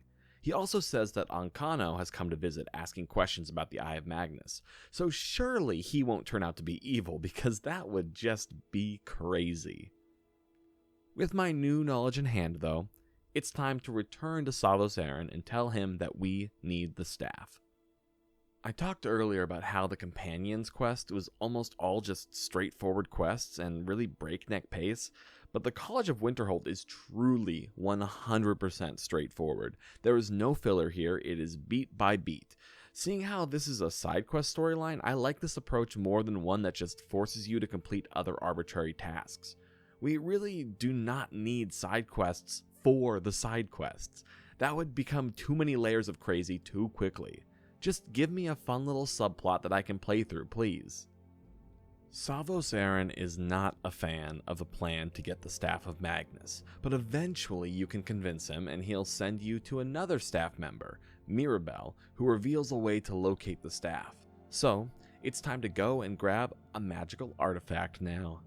Well, that isn't really true. We need to find where the artifact is first, and it just so happens that some Empire folk just recently came around asking about the staff, and they walked away empty-handed, headed to Mizulft, an ancient Dwemer ruin. So, it's time to follow their footsteps and delve beneath the earth with some technology-advanced dwarves. On my way to actually get to Mizulft, which sits in the far east of Skyrim, I was actually accosted by not one, but 2 dragons in a row, back to back. I haven't really talked about it much because it felt kind of unimportant up until this point, but you kill like a lot of dragons in Skyrim. They randomly spawn around the map or at specific locations, and they begin to murder people. And as the Dragonborn, I feel very obligated to murder them, so I have amassed a lot of dragon souls. But I never really spend them because I don't actually like many of the dragon shouts. It's weird, and maybe I should change my mindset, but I've just never been a shout user any time I've played Skyrim. Maybe it comes from the fact that most times that I've played the game, I never even killed the first dragon. Anyways, so when I headed to Mizulft, I teleported to a dragon shrine, where I had already killed the dragon many hours ago. It turns out though that a new dragon had made its home at the shrine, so I was immediately attacked by a rather angry dragon. Also, I know I mentioned this a little bit earlier, but I just want to say that the dragons will spawn in different varieties based on how far you've made it into the game, or based off what level you are. It starts off with regular dragons, and then as you level up, they become frost dragons and blood dragons and elder dragons, all the way up to ancient. And then there are even more varieties added by the game's DLC, which is weird to be explaining this far into a video, but I figured I should mention it somehow just to show my expertise in the game. After beating that first dragon, I went about 100 steps before another dragon spawned and started attacking. The dragons really aren't that hard to be totally fair. Like, I absolutely destroy them, but still, they just slow down progress a lot, and can be a bit of a pain in the ass to have to deal with because they will occasionally stop you from fast traveling. But whatever. Dragons are dead, it's time for Mizulft. Dwemer ruins are absolutely crawling with enemies. Literally, you get attacked by these robot spiders constantly, and if not them, then you get smacked by other robotic security measures, like these little ball dudes whose names I'm totally blanking on right now, and also centurions occasionally, which are badass as hell. Honestly, the Dwemer are one of the most fascinating parts of Skyrim. Like, so many ruins and so much technology, but they just disappeared off the face of the earth. I love a good mystery, and it really just adds to the quality of a lot of the Dwemer ruins you explore throughout Skyrim. Mizulft isn't too hard of an area, but immediately you know something is wrong because those Empire researchers are all scattered about dead or dying, leaving you in a race to find anyone who might have answers about where the Staff of Magnus is. Metaphorically, of course, there's no actual time limit, so I really took my sweet time exploring and looting stuff. Along the way, the enemies in Mizulft change from robots to Falmer, who are corrupted snow elves, who are very golem-like in nature. And on one of those Falmer, there's a magical crystal which is required to complete this mission. On the one hand, I'm glad I just do a lot of looting willy-nilly, but on the other hand, I didn't even realize that I had picked it up until it was mentioned later in the quest. It just kinda worked out well for me. Finally, towards the end of the area, you come across one surviving researcher who is working to open a large Dwemer sphere, which will supposedly reveal a map to where the staff is. In order to open it, you need to use that funky crystal I just mentioned, and then you have to use fire and ice magic to expand and contract some metal, moving lights around so they light up in the right position. Finally, the orb reveals a map. However, it is being slightly obscured because of interference from Winterhold, presumably from the Eye of Magnus at the college. The researcher gets mad and blames you for interfering, but does say that the staff is hidden in Labyrinthian. So, we have our next destination. We just gotta report back to the college first, where, shit is going down. Back at the college, it turns out that Ancano, who would have guessed it, is doing evil stuff. He's barricaded himself in the hall with the Eye of Magnus, and you have to help the Archmage get in and stop him. After breaking the barrier, Savos Aren tries to attack Ancano and everything just goes white. Finally, you eventually wake up and learn that Savos Aren was blasted out of the hall, and now we gotta find him, which really isn't hard because he's lying on the ground right outside of the hall you're in, and he is dead. No time to mourn though, because the city of Winterhold is now getting attacked by evil magical sprites, and of course, it's my job to defeat them. At least I do get a little bit of help, but honestly the sprites are like stupidly strong for no reason. I find that as the game goes on, certain enemies start to just get really spongy and really annoying to kill, particularly higher level Draugr, but those will start to appear more later. Also, before I gloss over it too much, Savos Aren's death is definitely just par for the course in these faction quests, because for some reason, Skyrim is obsessed with the power fantasy of you taking over places. As you already saw with the Companions quest and Kodlak dying, and now with this. And I guess spoilers for the Dark Brotherhood too, because similar stuff happens there. The Thieves Guild is a little different, although you can lead them too if you put in the work. It does feel kinda like a cheap thing for them to pull, not once, but 3 times, just to make a position of power available for the Dragonborn. But whatever. I really am getting ahead of myself because we aren't even there yet in the college storyline, so let me just get back to where I was. Once Winterhold is defended from the attacking magic, I am off to Labyrinthian to get the Staff of Magnus and to protect the college from Ancano's evil. I swear, every time I say his name it just gets dumber. Speaking of things that aren't dumb though, Labyrinthian is awesome as hell. I remember always being scared of it because it seemed so big and daunting, but honestly in this playthrough, I basically just ran my way straight through. That being said though, the area has some of my favorite storytelling and design of the entire game, at least in terms of tunnels and crypts. Just approaching Labyrinthian is an epic experience. You enter above ground ruins full of enemies, literally like a dozen trolls just hanging out in that area. No wonder this place scared me as a kid, that many trolls is extremely daunting. But it gets even better inside because you get hit with a really cool and then there were none style storyline involving a group of adventurers, including the now dead Savos Aren, who we learn has a history with Labyrinthian and with the Staff of Magnus. Traveling through the tunnels, we're immediately met with a large chamber where we have to fight a massive skeleton dragon. A dragon completely unique to this dungeon and quest, which is pretty awesome. After that, you're served some pretty standard Skyrim dungeon fare, including plenty of skeletons and Draugr, but what I love about this dungeon is that the puzzles and traps are all themed around using different magic, like making your way down a long hall while fire is being shot at you, and you have to use a ward to block the damage. Or you can just tank it, I guess, if you really want to. Looking back at the final dungeon of the companion storyline, Ysgramor's Tomb, Labyrinthian just feels more special, completely keyed into the questline you're in, while Ysgramor's Tomb feels like it could just be any dungeon in the game, aside from the few story beats in there. There's nothing else that makes it stand out, but using the magic you've learned, or books that you're given in the dungeon to solve puzzles, makes you feel like you've learned something in your time at the Mage's College. Labyrinthian also has one more big mechanic that is completely set up for wizardry. As you progress through, and you watch Savos Aran's adventuring party whittle down in members due to death by misadventure, you hear the echoes of a voice, reaching from the depths of the dungeon, calling out to you. Every time that voice calls out, you are drained of magicka, making it harder to cast spells as you travel through.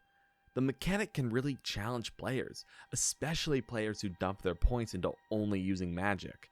Thankfully, by this point in the game, I had given up on using a bound sword and was instead using an upgraded blade sword, so I could still fight even without the need of magic, making my life just a little bit simpler.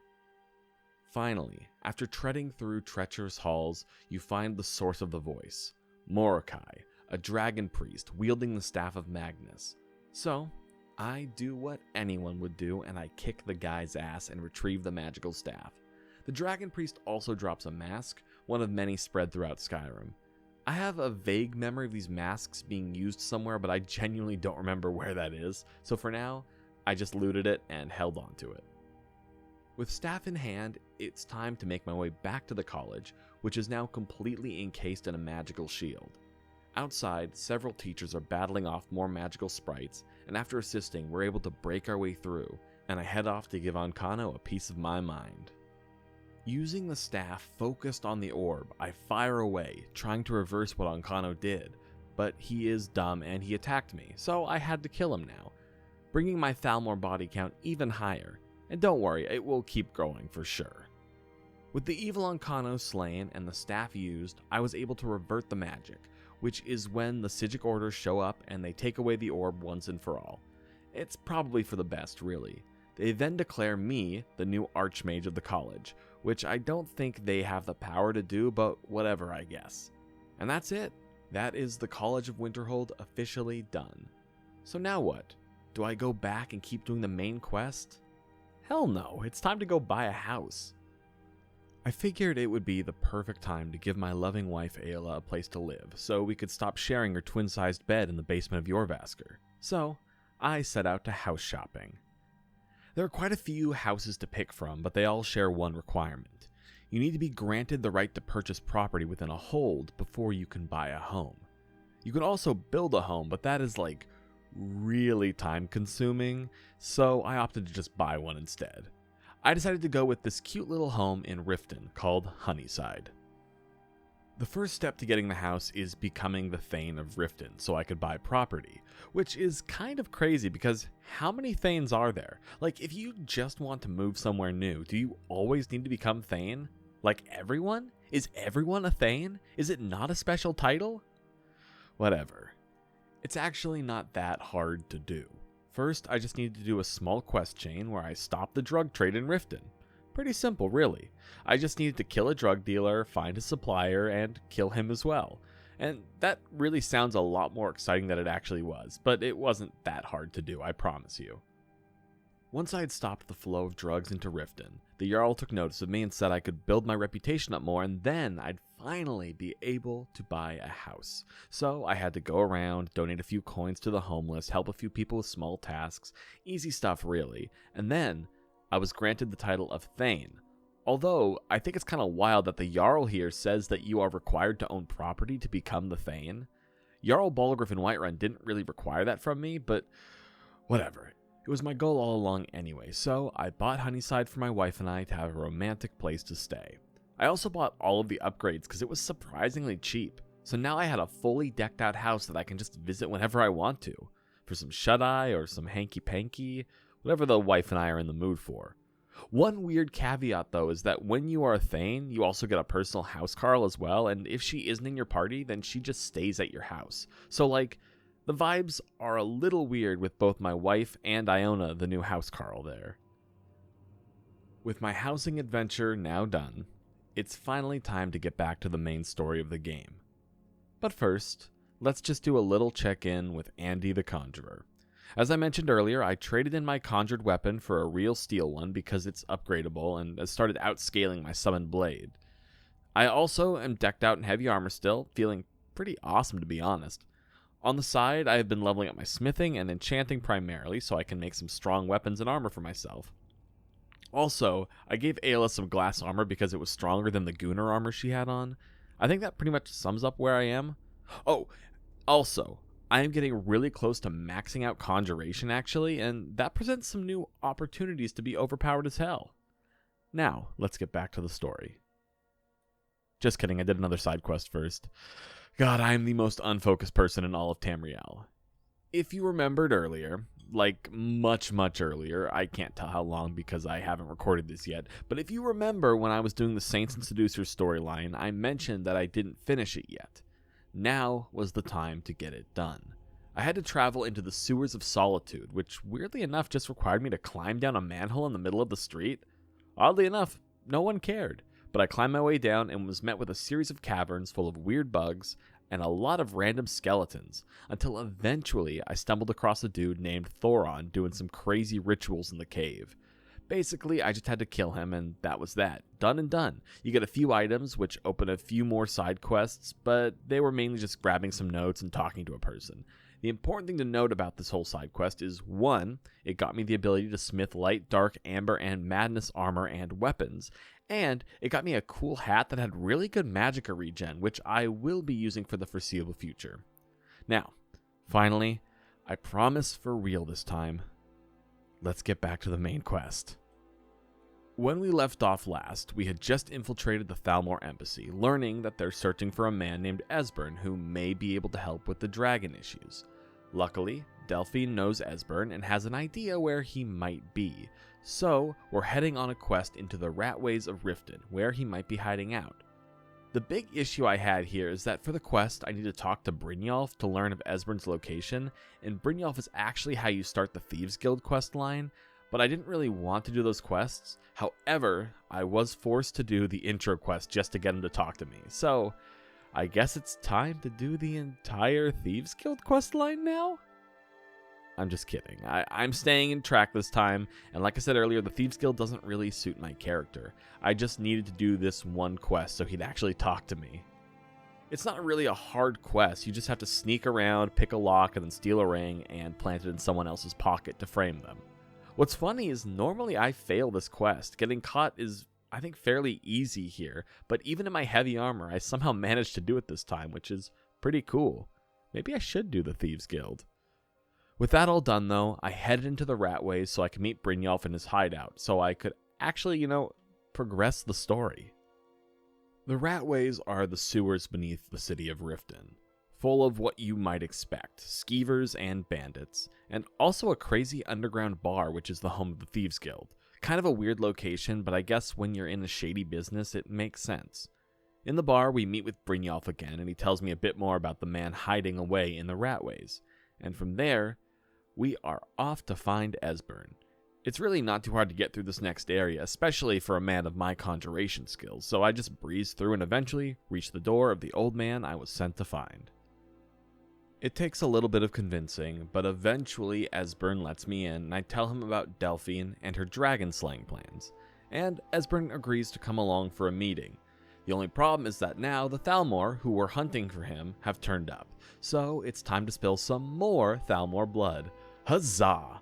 I don't know why I'm celebrating this. The game basically just demands that you hate the Thalmor, and while they do suck, it feels a little bit forced for sure. After fighting my way out of the Ratways, I returned to Delphine with Esbern, where we witnessed their reunion and the two devise plans to stop the dragons. And it all starts with heading to Skyhaven Temple, an ancient Blades outpost. So, let's make our way there. Skyhaven Temple is a pretty cool little place. It's got a few puzzles and stuff, but honestly, as much as I'm not a fan of the same bird, whale, snake puzzles, this quest does one thing that actually annoys me so much more, which is that it just tells you the answer to the puzzle. There's no figuring it out through exploration or simply looking around. Esbern literally just says, "Oh, put in these 3 and it works." It's a moment where the game takes away player freedom, and I personally don't like that, especially in an open world RPG. But it's a very small instance, so I am willing to forgive Esbern and the game for now. It's not a very long dungeon or anything, and after a few other traps, we have arrived at the temple itself, which is pretty badass to be fair. It's a giant open room with a beautifully engraved wall, which just so happens to explain exactly how to defeat Alduin. Convenient. Also inside the temple itself is some old Blades armor and weapons, which completely outclassed my current gear, so I yoinked the hell out of that stuff and equipped it right away. Delphine then says that we need to go talk to the Greybeards to learn more because she can't do it herself, because basically she hates them because they're hippies, and they hate her because she's about to go on a killing spree of dragons. Classic conundrum. Delphine really is kind of an awful character. She is just extremely dead set on violence being the answer, and she isn't afraid to kill innocents if needed. Thankfully, I actually never have to see her again after this quest, so that's kinda cool. I blame Delphine for my unneeded Thalmor hatred. Anyways though, I am off to go back to High Hrothgar to meet with the Greybeards, and dun dun dun, also their master. There's absolutely no way in hell that I'm climbing all those stairs again, so I just teleported to High Hrothgar and spoke to the Greybeards about learning a special shout to help defeat Alduin. And immediately they called me out on being there to help the Blades. But eventually, they permit me to climb to the very top of the mountain to meet their master, who, it turns out, is an ancient dragon named Parthenax, who is actually voiced by Charles Martinet, the voice of Mario. Weirdly enough, he doesn't actually sound like Mario though, because that would be a wild character choice for sure. Parthenax goes on about fate and choices and how it's my decision as the Dragonborn what to do, not his and not the Blades, but of course, Alduin is evil, so I don't really actually get a choice in having to kill him at the end of the day, especially because the world ends if I don't. Sadly, Parthenax doesn't actually know the shout to take it down Alduin though, but he knows a way to learn it. And it only requires us to find an Elder Scroll. Finally, the thing that the entire series was named after. Now, I'll be very honest, Elder Scrolls have confused me since I was a kid, because conceptually they don't make much sense. The best I can make of it, they're like prophecies, but also they show the past and the present, and no one knows how they're created. I think it's left purposely vague, but we need to figure out how to get the Elder Scroll first. So, I head to talk to someone who might know, my good friend Urag, because as a librarian, he must know the location of every book in existence, right? Surely, there is a spot in the Dewey Decimal System for ancient unfathomable scriptures, right? Right? Luckily, Urag actually does know someone who may be able to help me get my hands on the mythic artifact. And better yet, I don't even have to go very far, just out across the dangerous ice floes to a little cave inside of a glacier. Normal stuff, but honestly the journey isn't too bad. It just takes a lot of jumping and swimming in potentially deadly water, but it doesn't seem like it harms me, so that's fine. Inside the cave we find Septimus Cygnus, a real certified Elder Scrolls nut. Not the games, the actual scrolls. Although I imagine if someone told him that there was a game based off his favorite scrolls, he would probably be very excited about that. The guy is very crazy, but he does tell us where there is a scroll. We just have to travel to the depths of the earth to find it. But honestly, I'm thankful because it leads us to probably my second favorite location in the entire game. We are headed into Blackreach. Before we head down though, Septimus also gives us a little box, which will help us to reach the Elder Scroll, and it will become engraved with knowledge for him, as a little treat I guess. But for now, let's head down. Spread across Skyrim are numerous towers that will lead their way down into the subterranean pit of Blackreach, but for now, in order to actually make our way down there, we need to head to the ruins of Ulfdand, traveling down below, fighting through an army of mechanical Dwemer spiders and spheres, and then fighting through a buttload of Falmer. It's actually a pretty long journey to finally get down there, but oh my god is it worth it. Blackreach is actually stunning. Aesthetically, it is gorgeous with glowing mushrooms in the darkness of the pit, surrounded by Dwemer towers and old infrastructure. The design of the whole place is amazing. It's another one of those locations, though, that the game designers built and then said, yeah, the player is going to be required to visit here at least once in the game, just to see it. I mentioned earlier how it seems certain areas are obvious that you're required to visit them because they have a lot more detail and attention paid to them, and this is certainly one of those places. Traveling through Blackreach isn't too bad. There are numerous Falmer hiding around the area, but they aren't too tricky to take care of at all. The area is huge though, and of course, knowing my brain, it was very easy to get sidetracked, and I did end up picking up some weird Nirnroot, typically a light blue-green color, but this time it was crimson, and it started a quest. But for the moment, I trudged ahead and made it across to a tower that I needed to ascend, which then led me to another large Dwemer sphere, similar to the one in the Winterhold College questline, but this time it had a slightly different puzzle with a non-magic solution, just a lot of pressing buttons. It's not a great puzzle, I'll be honest, mainly because as you press the buttons, other buttons open when one piece is in the right spot, so it basically solves itself for you, and all you need to do is spam the buttons. But whatever, I got it done and I was rewarded with an Elder Scroll. I promptly took the scroll back to Septimus Cygnus with his magic little box. Things get a little weird with Septimus when we give him back the box.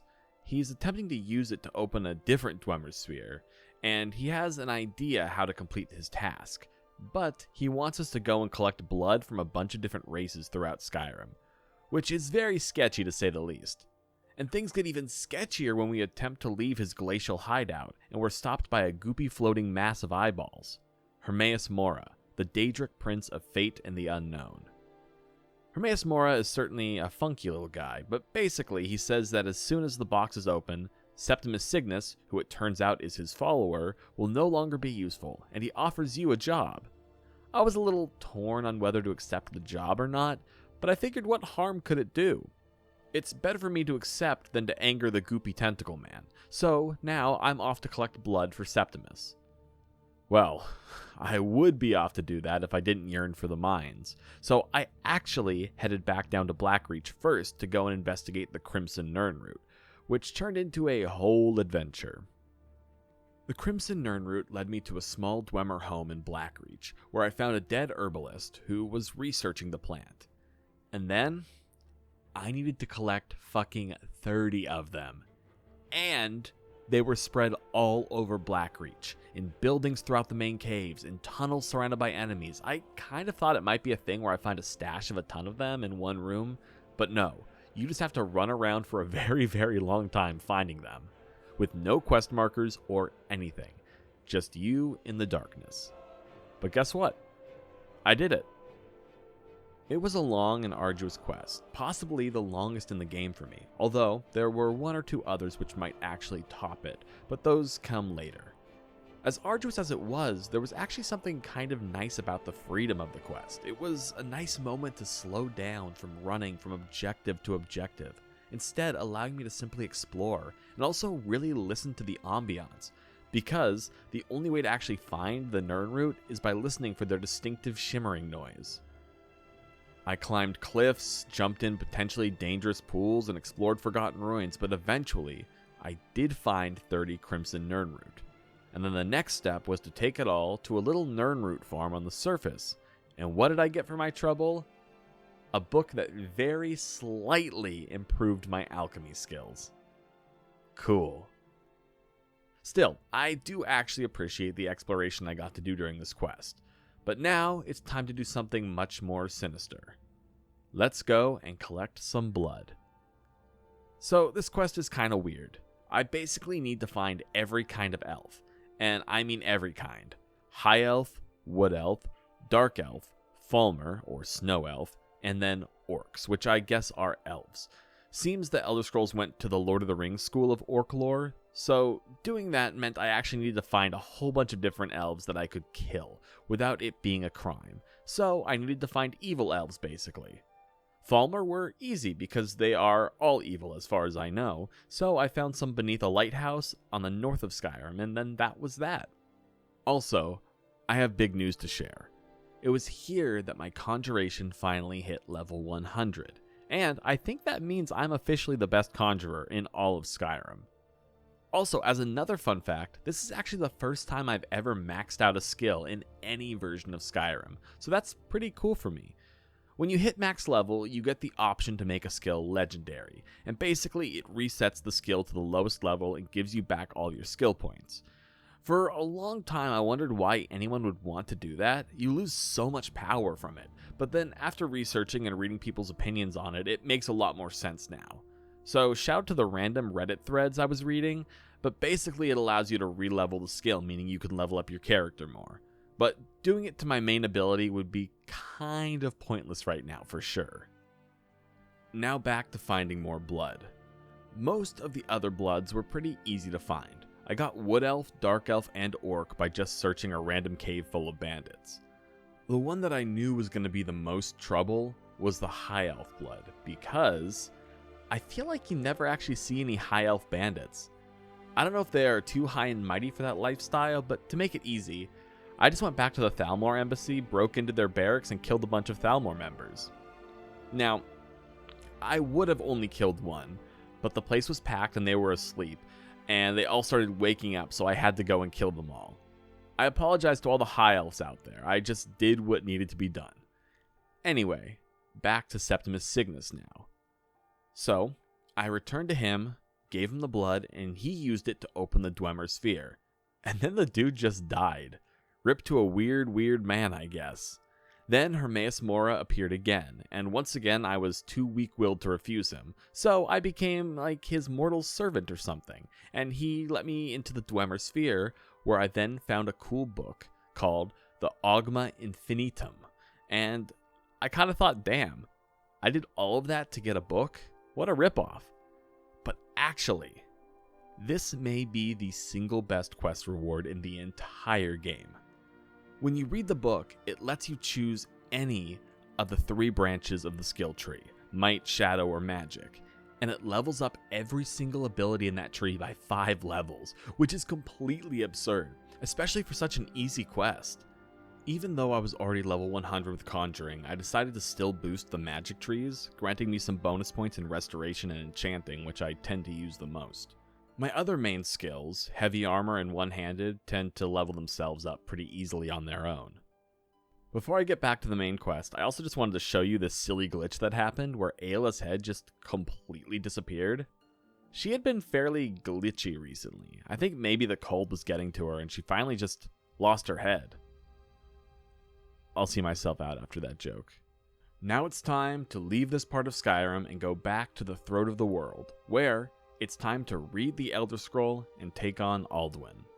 Back with my boy Parthenax, I opened the Elder Scroll and I was blasted with images of the past, where 3 warriors combined their strength with a special shout called Dragon Rend, which then pulled Alduin from the sky so they could battle him. I also learned that when they defeated Alduin, they actually just teleported him into another time, aka the present, so now we are dealing with those consequences. But it's okay, because I learned the secret shout to fight the Dragon King himself. And well, it just so happens that when I put down the scroll, Alduin's actually paying me a visit.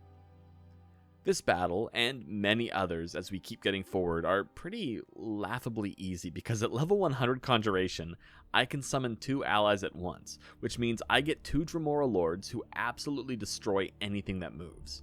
So with me, Parthenax, 2 Dremora Lords, and my absolutely lovely werewolf wife Ayla, we kick Alduin's ass. And that's it. Game over. We're done. I beat it. Just kidding. It's not over. Not even close.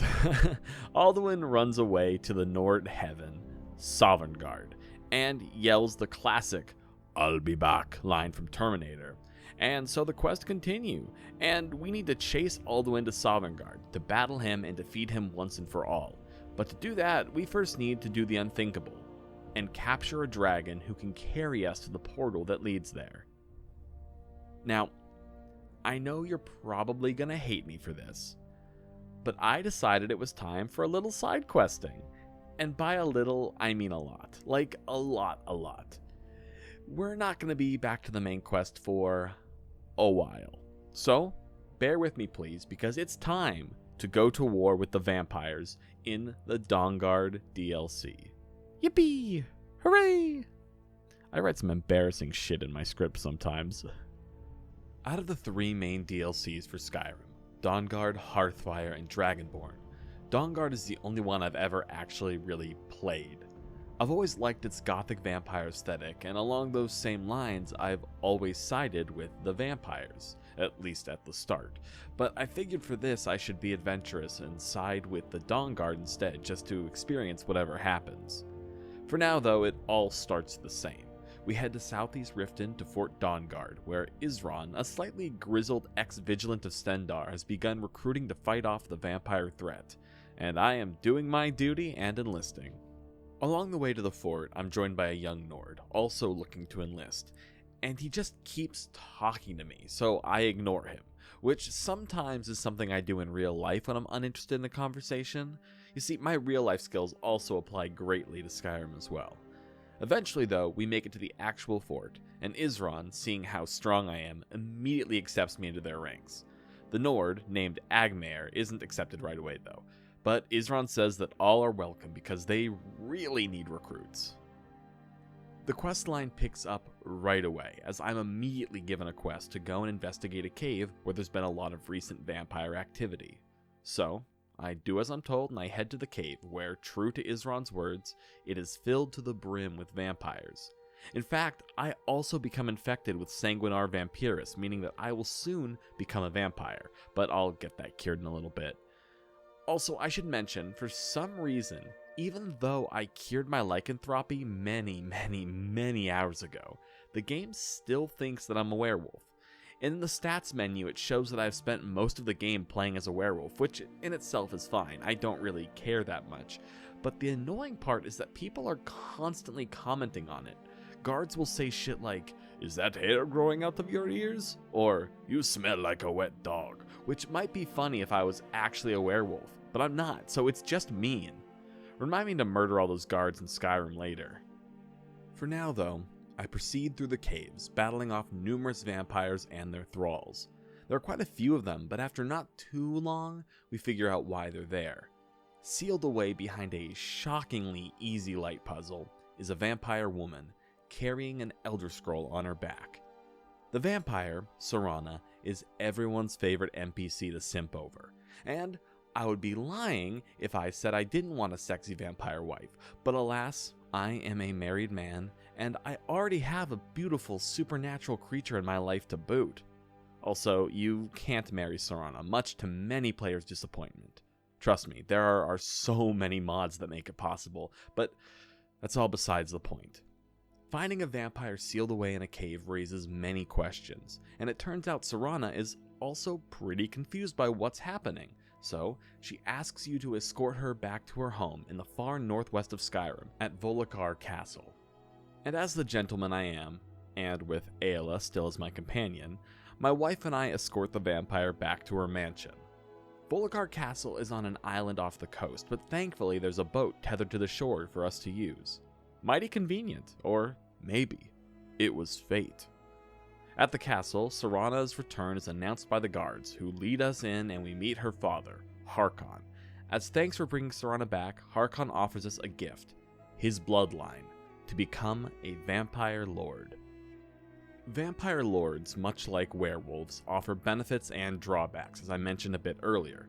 It's also important to note that in Skyrim you could become a vampire, which is what happens if my disease I contracted a little while ago goes untreated, but being a vampire lord is a different and much more powerful thing.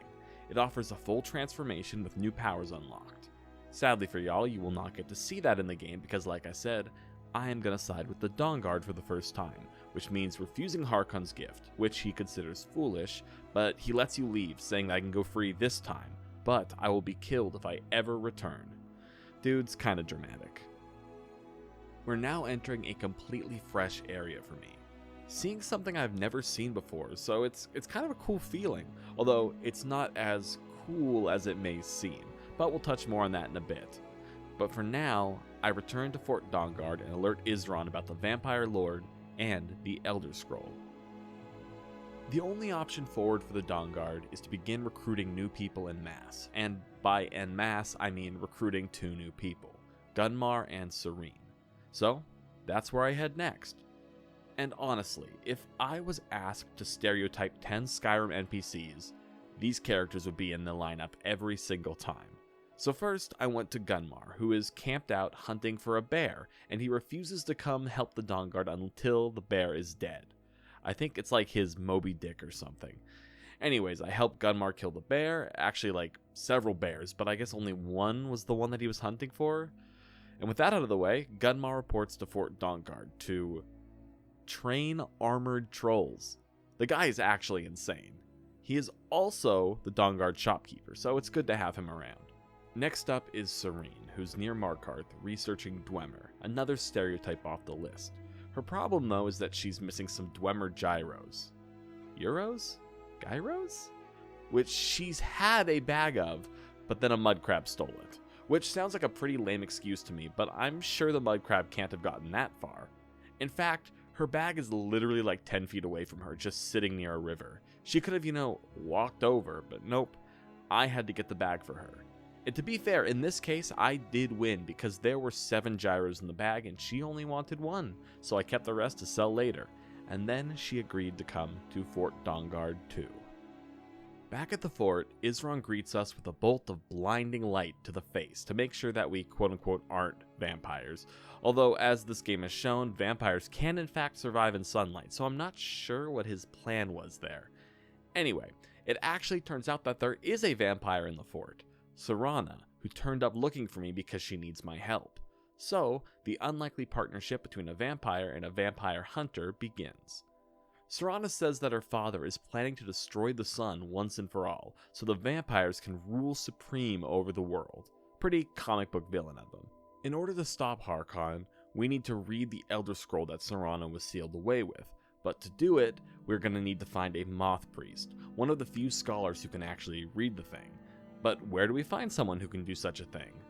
Well, it just so happens that I happen to know someone who might know. It's Urag from the Mages College again. Dude is basically my go-to for information at this point, and thankfully, he has actually heard a rumor of a Moth Priest in Skyrim near Dragonbridge. So, I head off across Skyrim to track him down before the vampires can capture him for some evil purpose.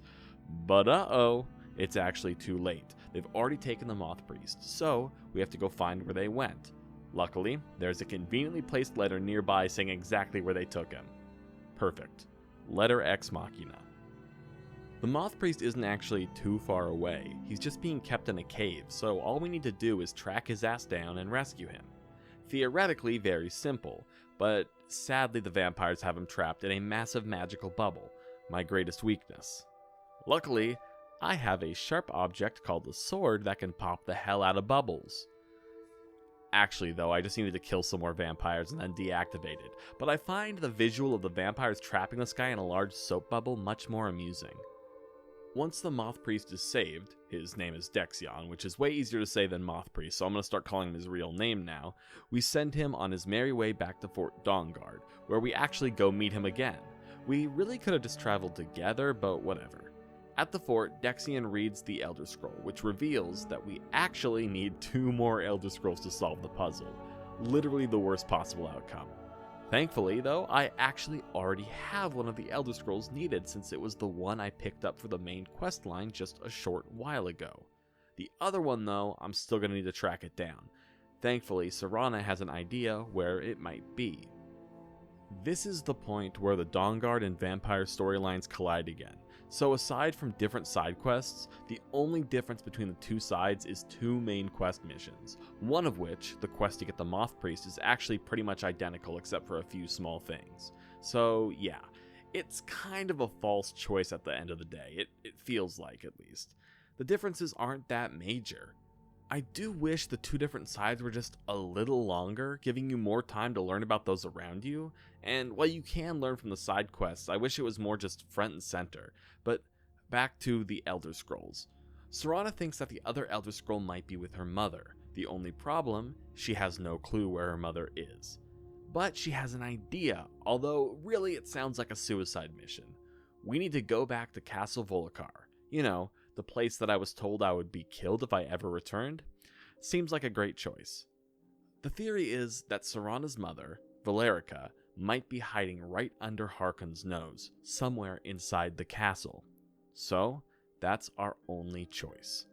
Luckily, I don't have to walk in the front door or anything. There's a convenient side entrance that will lead me right to Valerica's garden, a place Harkon hates to go, which might give us a hint. Getting there isn't too difficult, but it does require fighting through an army of various vampires hanging out beneath the castle. Also, we take a trip through the castle's garbage disposal, which is just as gross as it sounds. Finally though, we reach the garden and there's a puzzle! A different puzzle! But sadly it's not really a puzzle. Skyrim really does fall short in that regard a lot. Basically, there's a big circle in the middle of the garden with the phases of the moon on it, but some are missing. So we have to wander around the garden and find the missing pieces, which are all conveniently just lying around. The problem I have with this whole thing though is that to put them back, there is no puzzle or thought involved. You simply walk up to a missing moon and it auto puts in the right piece for you. They could have at least made me choose which piece to put in, but nope, it's automatic. Kind of lame. After fixing the moon cycle, a secret door opens, leading to even more castle. Now we need to fight through an army of skeletons and gargoyles just milling about beneath the castle, until finally we reach Valerica's lab. And now it's time to take a trip to a different dimension, specifically the Soul Cairn, which is like where souls go when they're absorbed by soul crystals, I think? I kind of spaced out on the explanation. It's not really important. What's important is how we get there. We gotta follow some steps left by Valerica to open a portal, including the addition of some of Serana's blood to actually make the portal open.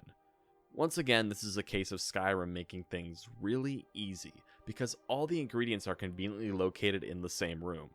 But at least the game does make you make some sort of impactful decision here, because once the portal is open, you can't actually go through because you're, well, too alive. You're given a choice to become a vampire like Serana, basically the same choice as earlier, which has the annoying factor of you not being allowed back into Fort Dawnguard unless you get your vampirism cured. Or you can have your soul severed, making you functionally dead for the time being. The downside of the latter is that while we're in the Soul Cairn, we lose health, stamina, and magicka, so basically a debuff, but also it's one that's pretty easy to fix. Easier than vampirism at least, so I decided to go with getting my soul trapped. And then we're through, heading into the Soul Cairn to find Valerica. This is another spectacle area for sure, with piercing purple skies, armies of ghostly skeletons, and wandering souls searching for something. One person we come across is searching for his lost horse, Arvak, and it actually gives us a side quest, which I decided to do right away because it is incredibly useful. Arvak isn't too hard to find. His skull is just sitting on a pedestal guarded by a few angry skeletons, but that's nothing new for me. I take him down, grab the skull, and then I'm rewarded with the Summon Arvak ability, a conjuration spell which gives me a permanent mount. So far throughout the game, I haven't used any horses at all, because I haven't really felt the need to. But this game is presenting me with the literal perfect horse. Like, I am a conjuration god. Why not have an amazing conjuration horse to go with me on my journey? So yeah, now I have a 6-skeleton horse that I can ride around on and scare the people of Skyrim. Now, we get back to the main side quest, finding Valerica. Thankfully, she's just standing around conveniently at a large temple in the middle of everything. Valerica is initially angry that we seeked her out, especially since I am a vampire hunter, but eventually we convince her to help us get the third Elder Scroll we need. Only problem now is that it is inside the temple, guarded by a large dragon.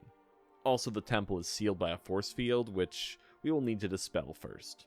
For all the cool set dressing, the Soul Cairn is full of some pretty monotonous tasks, and to dispel the force field we need to run to 3 semi-distant towers and kill 3 large skeletons. It's not too hard, especially at my level, but it does take a bit of time to actually get to the towers.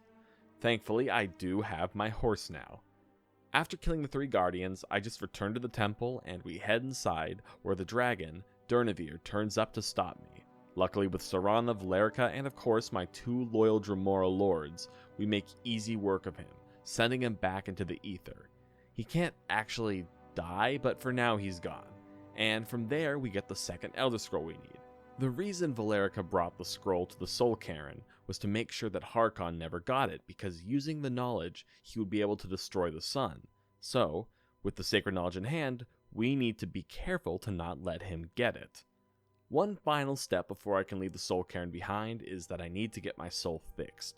So, I gotta find where the Soul Man keeps my Soul Stone, which is pretty easy to get to, allowing me to go simply just grab it and return myself to full power, because I'm a god and I need that power.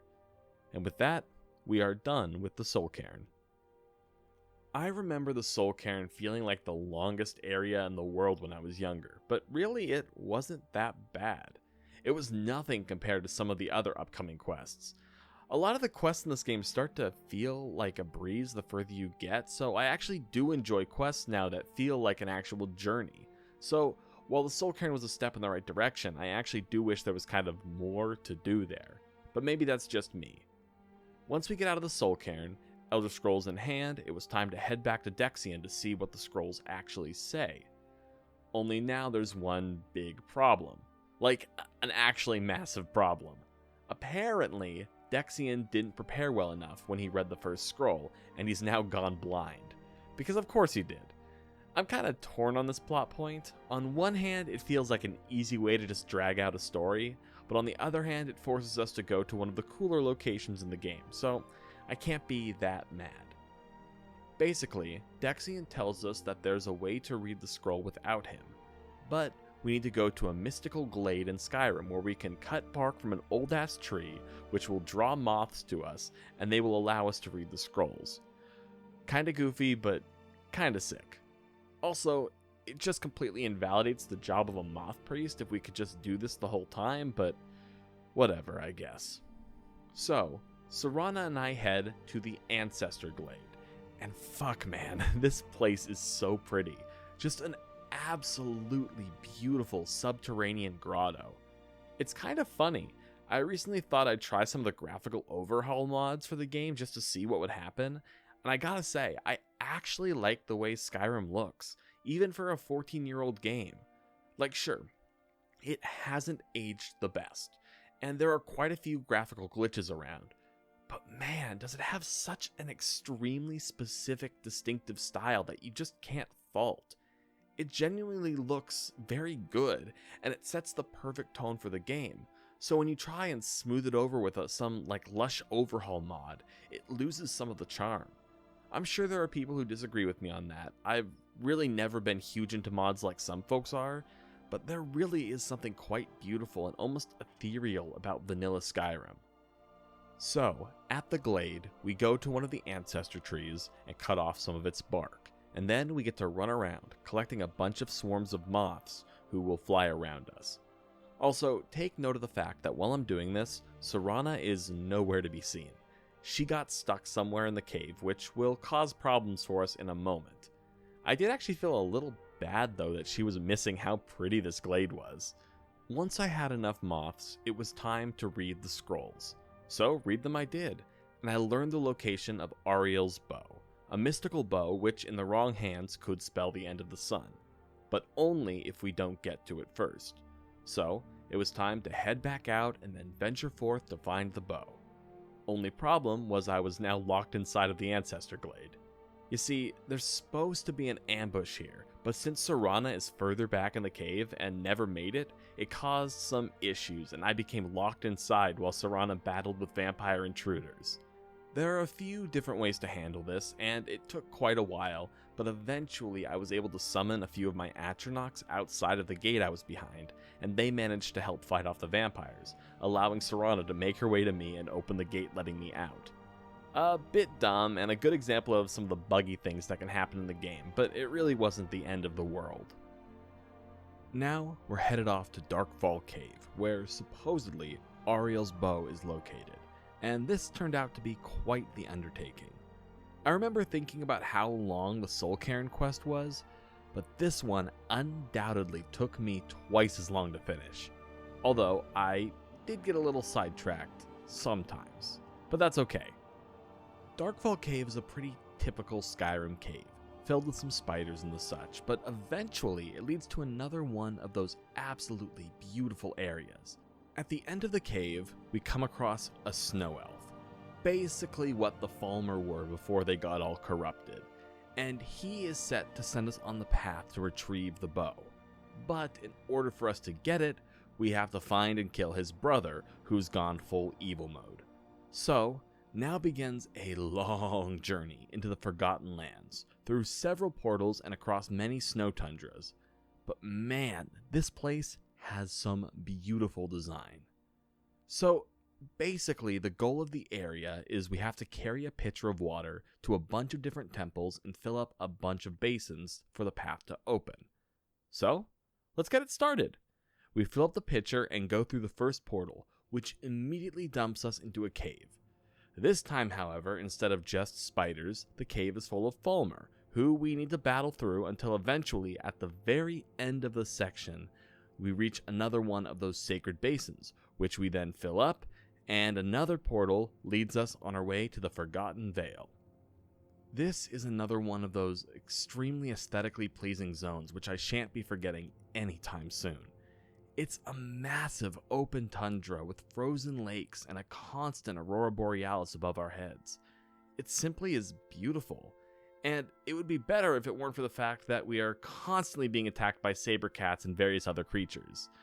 In the open world, instead of using portals to get around and progress, all of the basins can actually be found by just running.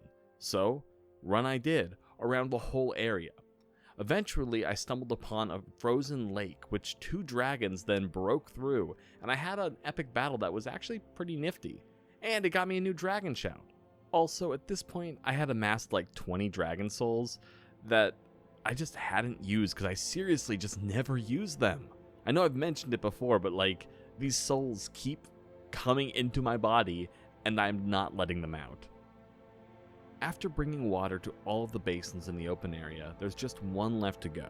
But to get there, we need to travel through a freaking glacier, completely filled with a fuck ton of Falmer.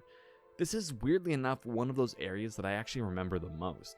I don't know why it stands out so distinctly in my mind, but going through the inside of a glacier, walking around on the ice paths that twist and turn, all while under the constant threat of being knocked into the frigid water below, has just remained in my mind for a long time. Thankfully, though, I can fully say that I'm in a position where I am slightly overpowered, so getting through the whole place was an absolute breeze. At the end of the area, in a Falmer village, sits the final temple to Oriel, where I pour the water into the basin and I'm allowed through into the inner sanctum, a massive temple to Ariel just sitting in the middle of the icy lands. Super cool location. I kind of want to take it over and turn it into my home, but sadly, the game doesn't let me do that. In the inner sanctum, there are tons, and I mean tons, of frozen Falmer, just like comically frozen into blocks of ice. So, they cause me no trouble as I pass through, and I come across Vurthur, I think that's how you pronounce his name, sitting on the throne in the castle, and we demand that he gives us the bow, and thus begins the epic boss battle for this whole quest. Dude shatters the blocks of ice, sending wave after wave of enemies after us, but with the help of my trusty summons, we absolutely demolish them, and then it's time to battle Vurthur himself.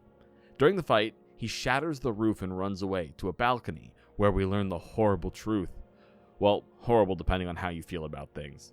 That Vurthur is actually a vampire. Bum bum bum! So, anyhow, we kick his ass and then his brother shows up. He thanks us for killing him and gives us Oriel's bow and some magic sun-hollowed arrows, which is the tool we finally need to kill Harkon and put an end to the looming vampire threat. With bow in hand, we return to Fort Dawnguard, where Isran gives a truly epic speech, and then we set off to raid Castle Volkar. The final battle always felt a little anticlimactic to me though. Basically, we battle through the castle here, killing off vampires and gargoyles until we reach Harkon's chamber, where we just have to shoot him with hollowed arrows a bunch of times until he finally dies. A pretty gruesome death.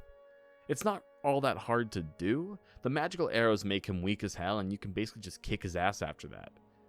Finally, with Harkon dead, we have finished up the Dawnguard DLC once and for all. We ask Serana what she's going to do now, and she says she's thinking of going back to Fort Dawnguard and hanging around. But then I offer for her to stay with me and we can travel together more, and she says she was hoping I'd say that. So, me and my vampire ally are sticking together for now. I hope my wife doesn't mind. So now we're at another crossroads. To continue the main story or not? Well, believe it or not, I'm actually quite close to the end of the game. In the main story, there's only like 3 more quests that remain, so I decided to go ahead and do another quest line that I had never done before. The Civil War. Basically, in this quest, you can take your pick of either the Stormcloaks or the Imperials, and they both have pros and cons to their sides. It's very much a World of Warcraft Horde versus Alliance mindset. They both do good and bad things. It's pretty morally gray which side you pick. However, I decided to join the Stormcloaks because the Imperials tried to kill me at the start of the game, so that feels like the reasonable response. Plus, I also went with Ralof at the start, and doing these quests gives me a chance to see him again. Although, I feel like he kind of hates me for being the Dragonborn now, but that's me getting ahead of myself again. We first have to actually join the rebellion. It's kind of wild to me that now, numerous hours later, I'm finally getting back to what was one of the first quests that I actually picked up in the game after Ralof pitched it to me as soon as we escaped Helgen. I guess that just shows how much I get sidetracked. But then again, me doing this quest is also just me being sidetracked, so it's really just par for the course at this point. I made my way to Windhelm, the oldest city in Skyrim, and I met with Ulfric Stormcloak, leader of the Stormcloaks and Jarl of the city. Despite the fact that I'm Dragonborn, leader of the Companions, Archmage of the Wizards College, and probably like 7 other things I'm forgetting, Ulfric and his right-hand man, Galmar, send me on a quest to prove my worth by slaying one single ice wraith. Truly a daunting task. Honestly, the hardest part of this quest was actually getting to where the ice wraith was, and it was dead in just a few swings. Back with Ulfric, he makes me an official part of the Stormcloaks, and I'm given my first mission, to help retrieve the legendary Jagged Crown, which I guess is a symbol of power or something. Honestly, at this point I find myself consulting the wiki and rewatching my recorded footage more and more just to keep track of all the shit I've done in this game. Certain quests like this one went in one ear and out the other. The quest is the first of several in this quest line, where you are sent to fight a bunch of Imperials along with a large battalion of Stormcloak soldiers. We also get to see Ralof again for the first time, so that's pretty cool. I'm glad he survived this long. The whole section isn't really all that memorable. What comes next, however, is, once we retrieve the crown from the old crypt and return to Ulfric, we get to the meat of the Civil War quest. We ride to battle. We are chosen as a messenger to deliver a letter to Jarl Balgruuf of Whiterun, basically telling him to swear fealty to the Stormcloaks or face our wrath. And sadly for him, he chooses war. So, we get to siege Whiterun. The battle is really one of the standouts of the questline because you get to actually work to take over a city. I feel like at a harder difficulty, or if I wasn't as strong, it would be a little bit harder to actually do, but still, the feeling of moving into the city with an army, battling back Imperials and Whiterun guards as we take the place over was really cool. And I know this is gonna sound so stupid, but this quest was also my first time seeing breakable objects, and that was cool as hell. The Imperials have these set up barricades around the city, and you could smack them with your weapon and they shatter before your eyes. I wish there was more stuff like that in the game, but I'll just save that for other next-gen open-world RPGs. It doesn't make a huge difference for Skyrim. Battling through the city, taking down different barricaded checkpoints as you fight up to the Jarl's Hall at the very top of the area is honestly a lot of fun. If you choose the Imperial side, I learned that instead of attacking the city, you played defense. I haven't experienced it myself, and I may try it out on another future character, but conceptually, it just doesn't sound quite as fun as attacking the city. This is also one of my only opportunities to battle within a city itself, since I'm not the type to go and start fights and kill guards, so it's an interesting change of pace from the standard Skyrim battle locales of cave, crypt, or ruins. I joke, but like 75% of this game's combat takes place in those 3 places. Not necessarily a bad thing, just a fact of the game. But back to the siege now. After getting through the main gates and fighting our way up to the Jarl's Hall, Dragonreach, we go head to head with the Jarl himself, alongside his housecarl. The fight is over pretty quick, which is par for the course at this point, but I think it's good to note that this decisive victory for the Stormcloaks comes with permanent world changes. It's one of those things where the quests you do finally have serious impact.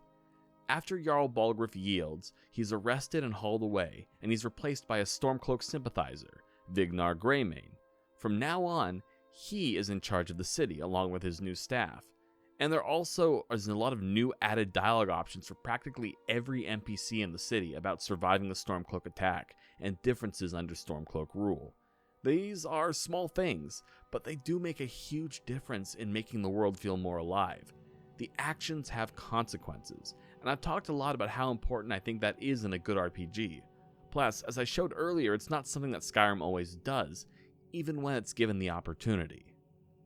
Once Whiterun is taken, it's back to Windhelm to talk to Ulfric and to start the final quest of the Civil War questline. Although, that is kind of a lie. The next quest you get is titled Liberation of Skyrim, and while technically speaking it is the final quest of the storyline, there are like 7 other things we need to do first before we can actually finish it. There is a lot of rinse and repeat in this section. Basically, the goal of the Stormcloaks is to take hold of the different holds of Skyrim, and that means taking down forts, rescuing prisoners, and trying to bribe our way into the different Jarl's ears so we can compel them. To break it down further, like many quests in Skyrim, this comes down to go here, kill this, come back. It does get a little bit tedious, but this entire questline is actually really short, so I'm not too mad about it. To keep it short and sweet, while we work our way to the final true liberation of Skyrim, I'll just walk through the main parts. Step 1. Rescue some captives from a fort. Step 2. Try and bribe our way into some power in Markarth, which doesn't quite work, but we do get a shipment of supplies from a Stormcloak sympathizer for it. Step 3. Capture a fort. We do this several times, but basically you just run into a fort with a bunch of Stormcloaks and kill everyone, and then the fort is yours. Easy as pie. Step 4. Plant some false orders to throw the Imperials off our scent, and Step 5. Capture another fort. Same as before. Then, finally, the big epic conclusion. It's time to take out Solitude, Skyrim's capital. The battle works much the same as Whiterun's attack, but this time in the much larger city of Solitude. We rush in, kill tons of Imperials, break some barricades, much to my childlike amusement, and finally, we make our way to the keep, where we encounter the evilest man in Skyrim, the one who was there for our execution at the very start of the game, General Tullius. Much like Whiterun, we battle Tullius, only this time when he surrenders, we get some exchanged dialogue about how in doing this we're weakening Skyrim and making it easier for the Thalmor to take over, because we are sowing such dissonance across the country. But Ulfric won't listen, and he kills Tullius, ending the Civil War and ensuring victory for the Stormcloaks. We also get a little post-battle victory speech to fully wrap up the questline. Now, I know I go on lots of tangents, but this one actually feels pretty important to talk about. Who is the better choice in this civil war? I said earlier it's very much a gray area, and it is, I wouldn't lie to you. But instead of seeing it as a strict gray area, especially after I've finished the whole quest line, it's much less gray and more that they both suck, and it's about figuring out who sucks less. After finishing the quest line and siding with the Stormcloaks, I was left with a pretty bad taste in my mouth. There were certain actions and ideas from the Stormcloaks that rubbed me the wrong way. Firstly, they're racist, which made it feel extra strange to see all this Nord pride while I, a Breton, was helping them. It felt wrong. Like, oh, maybe I'm working with bad people here. There's a lot that can be said though about this being their homeland and the Imperials and other races are encroaching on it. And there are a ton of real-life comparisons I could make. America, looking at you. But I feel like what makes it even worse when looking at the Stormcloaks is that the Nords also weren't even the first ones in Skyrim. The Snow Elves were, And although they are corrupted now, I feel like they have more of a claim than even the Nords do here. The point is, the Nord's xenophobia gets exhausting, and that isn't just something contained to this questline. Throughout the entire game you can hear Nords hating on other races. The Elder Scrolls series is no stranger to xenophobia. It's a constant in Morrowind, and also just the fantasy genre in general. I certainly can see and understand the point of view of the Nords and their want to escape imperialism, especially given the political climate of Tamriel. Hell, there is a whole video essay in of itself discussing the overall politics of the world, but the point I want to make here is that playing as a Breton while assisting the Stormcloaks at the end of the day just felt wrong, and even slightly out of character. Aside from that, I dislike the Stormcloaks' barbaric approach to situations. I've talked a lot in this video about the murdering you're required to do throughout the game. It seems necessary, and while the Siege on Solitude and Whiterun are fun to play, contextually it feels fucked up. Ulfric sends a letter to Jarl Balgruuf requesting that he joins the Stormcloaks, and he declines. So, the Stormcloaks go on a rampage. Countless lives are lost because of it, and maybe this is just me as a person coming out as anti-war. I know, crazy, but it just didn't sit right with me the way the whole situation was handled. Finally, there's the part about how the Imperials at the end of the day, I think are actually right about the fact that Ulfric and the Stormcloaks as a whole are just weakening the country by waging this war. Instead of uniting, even under an Imperial banner, the Stormcloaks are opening up the entire country to attack by the Thalmor because they aren't unified. Under the Imperials, there is at least a slightly higher chance of Skyrim surviving a Thalmor attack. Better yet, if the two sides get their shit together and work together, defeat by the Thalmor would be damn near impossible. Now, there is sort of a way to do this, and that step would be negotiating a peace treaty. However, since I have already done the Civil War questline at this point, I actually get locked out of that option, so that's the way the cookie crumbles here. But it's another good example of the cause and effect of choices within Skyrim. So, at the end of the day, if forced to choose, I think I would go with the Imperials next time, but the best choice seems to be trying for peace in Skyrim. Now, with that questline finally done, how about we actually beat the game? I know, it's crazy to even think about.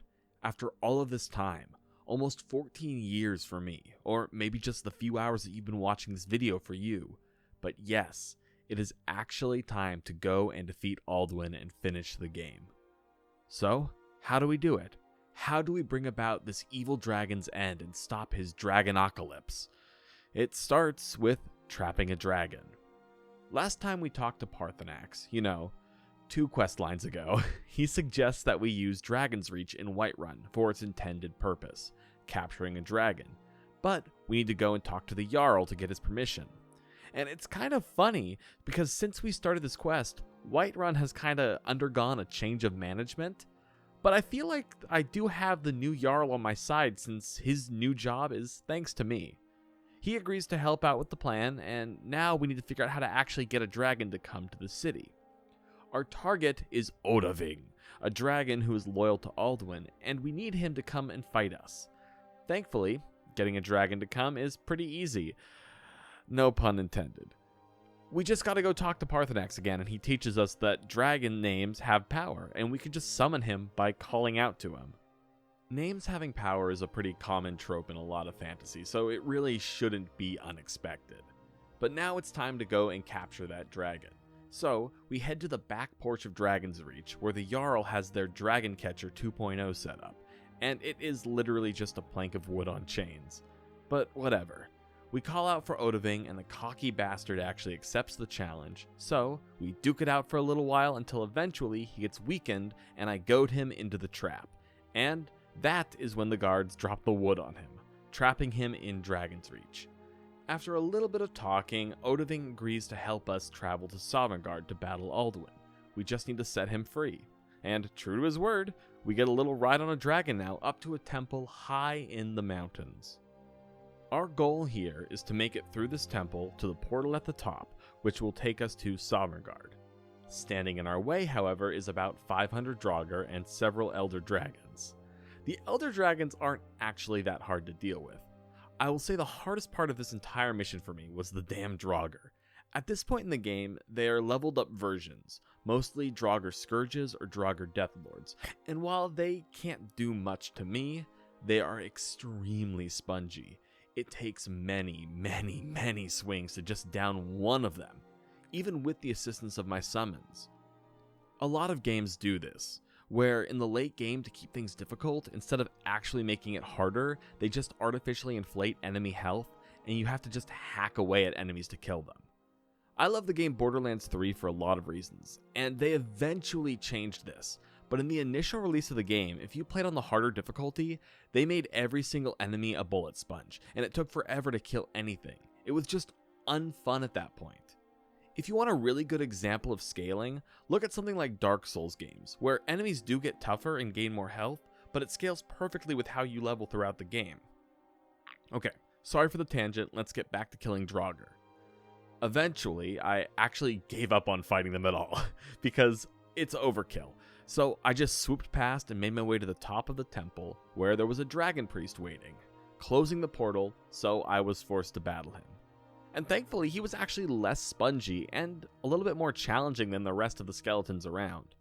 But, you know me, I'm the best conjurer, it wasn't too great of a challenge, and I made my way into Sovngarde, which honestly felt pretty cool to me.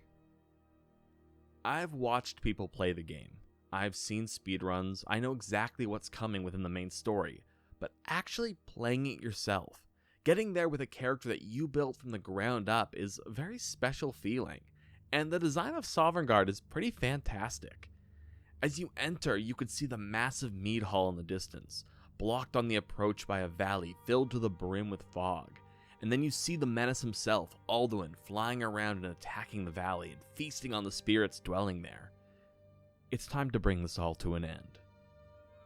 Moving into the fog-filled valley, we meet an adventurer who says that Alduin is attacking the people lost in the fog, and that we need to be careful, and he decides to travel with us for safety, only to get immediately murdered by Alduin. I honestly felt a little bad about it. No clue if you could actually save him or not, but at the end of the day, it doesn't really matter. We have a task to do here. So I just continued on through the fog, bumping into familiar faces that I've met throughout the game, including my old werewolf buddy Codlack Whitemane. I think it's cool that the way you play the game affects people who appear in Sovngarde. Another good example of small details making a big difference. Getting through the fog really isn't too hard, you just have to follow the road and it will lead you exactly where you need to go. You also can clear the fog away using the Clear Skies dragon shout we were taught earlier, but that's for cowards. I'm not afraid of a little bit of floating water particles, so I trudged through, arriving at the massive mead hall, which is guarded by a very bulky Nord named Sun, who won't let me across the bridge. So I have to prove myself in combat to get through. And we battle. I do feel like I cheated a little bit by having 2 summoned Daedric Lords, but it's how I built my character, and so we absolutely wrecked Sun. After his defeat, Sun lets us across to the mead hall, and we journey across the worst bridge I have ever seen in the history of ever. Like seriously, I hate this bridge. It's a nightmare to travel across. It's made out of a dragon spine, and there are so many gaps and unlevel places. Ocean needs to do something about this because there's no way this is compliant. But eventually I did make it across and into the mead hall, where I meet the 3 ancient heroes who I saw battling Alduin in the past, and the 4 of us head out to finally finish the job. So, back out we go. And once again, I have to cross the damn unsafe bridge. Honestly, this is the hardest part in the entire game. Like, there are a few things that have killed me in this game, but this bridge is the most I have feared for my life. Okay, I'm sorry. Enough about the bridge. Let's actually go kill the dragon. Step 1 is to clear the fog out of the valley to reveal Alduin, and with all 4 of us shouting in unison, we're able to clear away some of the fog. But alas, Alduin just summons the fog again. This kinda goes on for a while, a bit of a back and forth, but eventually it weakens Alduin, and finally he appears so we can battle to the death. I wish I could say this was a super epic battle, but it was just about the same as any other dragon fight, just with more health and a bigger emphasis on using my shouts to get him out of the sky. After chunking away his health for a while, Eventually, Alduin is taken down, and just like all the dragons I slayed before him, his flesh melts away to reveal a big old pile of bones, which I can then loot. Things kind of just come to an end. There's some celebration, but after defeating Alduin, I actually don't feel much different than I did before. Aside from now, I can finally say that I have finished Skyrim. With the evil dragon dead, we return back to the land of the living at the throat of the world, where Parthenax and numerous other dragons are just chilling, awaiting your return. After a short conversation with the dragon, all of the dragons slowly rise into the sky one by one, flying off for distant skies. And that's it. Skyrim is done. Game over. We are finished. The video over, right? Well, there might be more to do still. So, you know how I did the Dawnguard DLC? Well, there are actually 2 other DLCs that I haven't ever done before. Hearthfire, which isn't really a story DLC as much as some additional content, including building your own house and adopting children. And then there's the Dragonborn DLC, which is a full story in an entirely new area. And in order to say I truly finished Skyrim, I want to get those done as well. In need of a little respite after all my slaying, I decided to go and build a house first. There are several locations around Skyrim where you can build a house.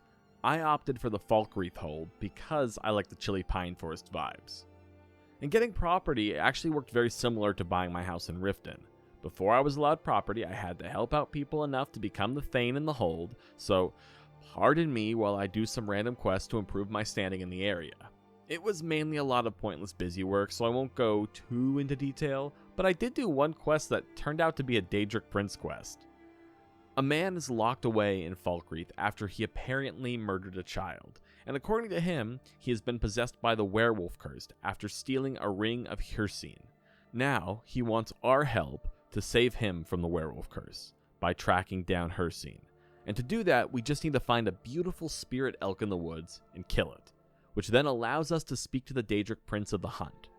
Hircine, however, says that we need to kill the man to free him of his misery, and that if we don't do it, there are other hunters that will do it for you. So, we head to a hollow where we once again speak to the man, now in wolf form. Also, I keep calling him the man because I genuinely don't remember his name as I write this, but the wolf man says we should instead help him fight off the hunters instead of killing him.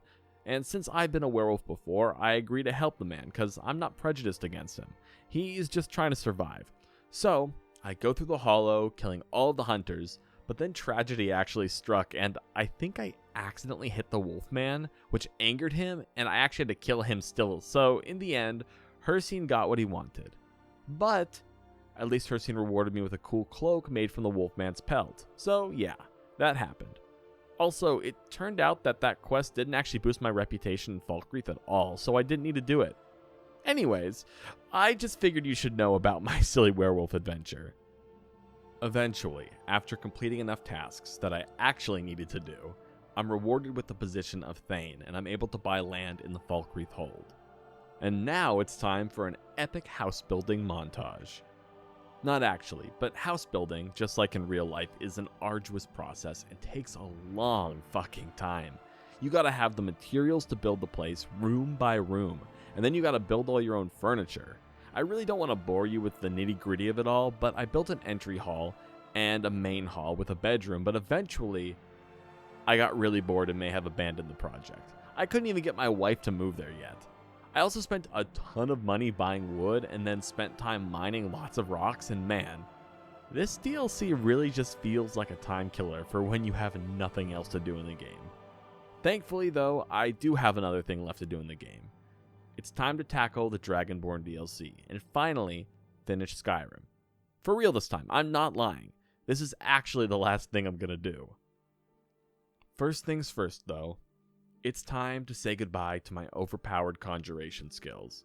Since I have literally never made a skill legendary before, I decided to make my conjuration legendary so I can level it again. Which means yes, I lose all my power. But now, I can gain way more experience by summoning more again. So it seemed like a worthwhile thing to do, and it would add a little bit of extra difficulty to the Dragonborn DLC. Now, I know literally nothing about this DLC going in, apart from the fact that supposedly you're able to ride dragons, which seems pretty sick in theory. I actually picked up the quest to start Dragonborn many hours ago. So many hours ago that I don't actually know if I can find the footage for the moment it happened. But basically, I teleported to Riverwood and two guys appeared and told me they were going to kill me for being a false Dragonborn, in honor of the real Dragonborn, their Lord Miraak. At the time, I understood what it was, but I didn't want to get into it yet, so I simply killed them and stole their armor, which I actually wore for a while because it looked pretty sick. But now that the imminent threat of Alduin was dealt with, it felt like I could finally go and deal with this random dude claiming to be the true Dragonborn. So, I head to Windhelm, where I can then take a boat to the Isle of Solstheim, which is kinda sick because this is basically the one time in Skyrim we actually leave Skyrim, except for those few times where we go to an alternate dimension like the Soul Cairn or Sovngarde. This island is actually located near Morrowind, and you constantly see the volcano on Morrowind looming in the background of the area, which is a really nice touch, I think. Pretty much as soon as I arrived on the island though, I could tell that shit was off. People were acting very strange, almost like they were mind controlled. Bum bum bum. That's because they 100% are. It isn't even subtle about it, but it doesn't need to be. You start in the small port city of Raven Rock, and in Raven Rock there is a rock, which appears to be asserting influence over the people of the city, forcing them to work and build something. Thankfully, there is one not mind-controlled person who I can talk to, who is working to figure out what the hell is going on. I tell this person, a wizard named Neloth, that I am looking for Miraak, and at first he's a little confused and he tells me that Miraak has been dead for thousands of years, meaning that not only are we looking for a Dragonborn, we are looking for a potentially necromancied zombie Dragonborn, which is like 10 times worse. I really like the setup for this DLC, from the assault by cultists to the instant mystery aesthetic of the entire situation. It does a really good job drawing the player into the scenario and giving you just enough knowledge to keep you invested. Neloth tells me that there's a Temple of Miraak across the island from Raven Rock, and maybe I might find more answers there. Before going across though, I decided to fuck around and find out by investigating the magical looking rock, which instantly possesses me the moment I touch it and tries to make me work. But thankfully, I am too powerful for that, and I can just break free from its control. Now, we have to travel literally to the opposite side of the island to the Temple of Miraak, where hopefully answers to all my questions await me. But what actually awaits me is a lot, and I mean a lot, of overly strong enemies. I already mentioned this earlier when talking about the gauntlet leading up to Sovngarde, but many of the random enemies throughout this DLC have the same issue, and I think it's more a matter of me being like level 40 at this point. I think a main issue with this game becomes the scaling at a certain point where they try to keep things engaging, but instead of making things more difficult, they just really boost the shit out of enemies' health. But I don't need to go into all that again.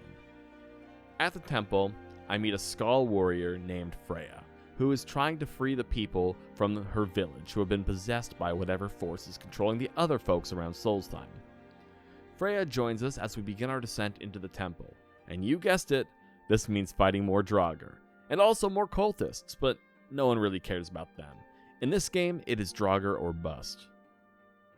The temple is pretty similar to a lot of crypts, albeit there are more points where you have to stop and figure out where to go next, but it generally follows the same design themes as all the other crypts and barrows in Skyrim. I wish, since we are technically in Morrowind, that there was a little more variation in the style of the place. Like, yes, I get Nords live here too, but I feel like there should just be more influence from the other cultures in the area. Even Raven Rock, where we first arrive on the island, all of the buildings in that city have similar design to the architecture from Morrowind, so why shouldn't that also extend to the Barrows? To be fair, and spoilers I guess, Miraak is a Nord, so maybe that's just part of the reason it is designed this way, but I don't know. Something about it just feels wrong. That really could just be a me thing though.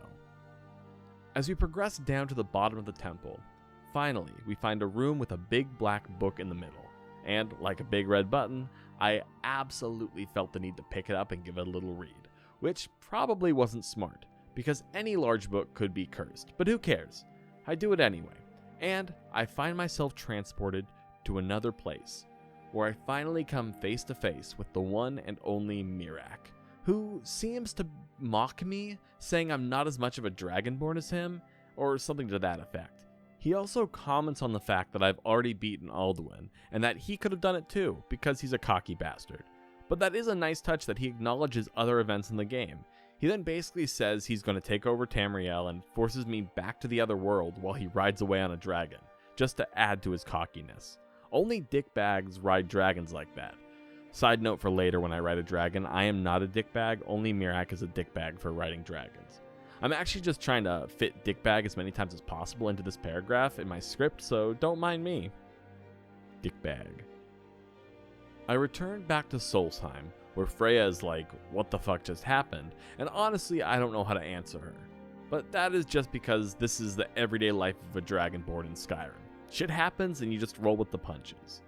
We make our way out of the temple, and Freya tells me that I should come with her to her village, where her father, who is a shaman, is protecting the place, and he might know about the Black Book or how to stop Miraak from taking over the world. Luckily, her village is literally like 150 meters from Miraak's temple, which explains why her villagers were outside working on the temple. So, we go a hop, a skip, and a jump down the road to the village, where I meet Freya's father, who is just chilling outside, I guess using his mind powers to make a force field for the entire village, like a true badass. Freya's father, Storn Cragstrider, which Google Docs just tried to autocorrect to Storm, tells me that the first step to stopping Miraak is to destroy the stones around Solstheim, which are controlling the people. But to do that, I need to learn to make things bend to my will, just like Miraak does. So, I'm headed up the coast to a word wall where I can learn the dragon shout Bend Will. And of course, the word wall is defended by a dragon, who I slay quite easily, just like every dragon now. This dragon stands out a little bit though, and is a pretty cool moment, because as soon as it dies, a semi-transparent Miraak appears and absorbs the dragon's soul before I can do it.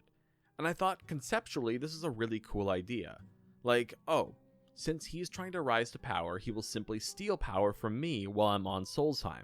And I imagined it meant that maybe every time I try to kill a dragon before stopping him, he will steal the soul, and maybe even get stronger because of my actions. But alas, my imagination got away from me because it is literally the only time it happens. This one time. And I'm a little mad about it. Mad enough at least that I'm going to tangent for a second. The devs had an opportunity here to do something really cool, I think, and they just completely blundered it. It would make perfect sense that Miraak would just steal your work killing dragons to make himself stronger.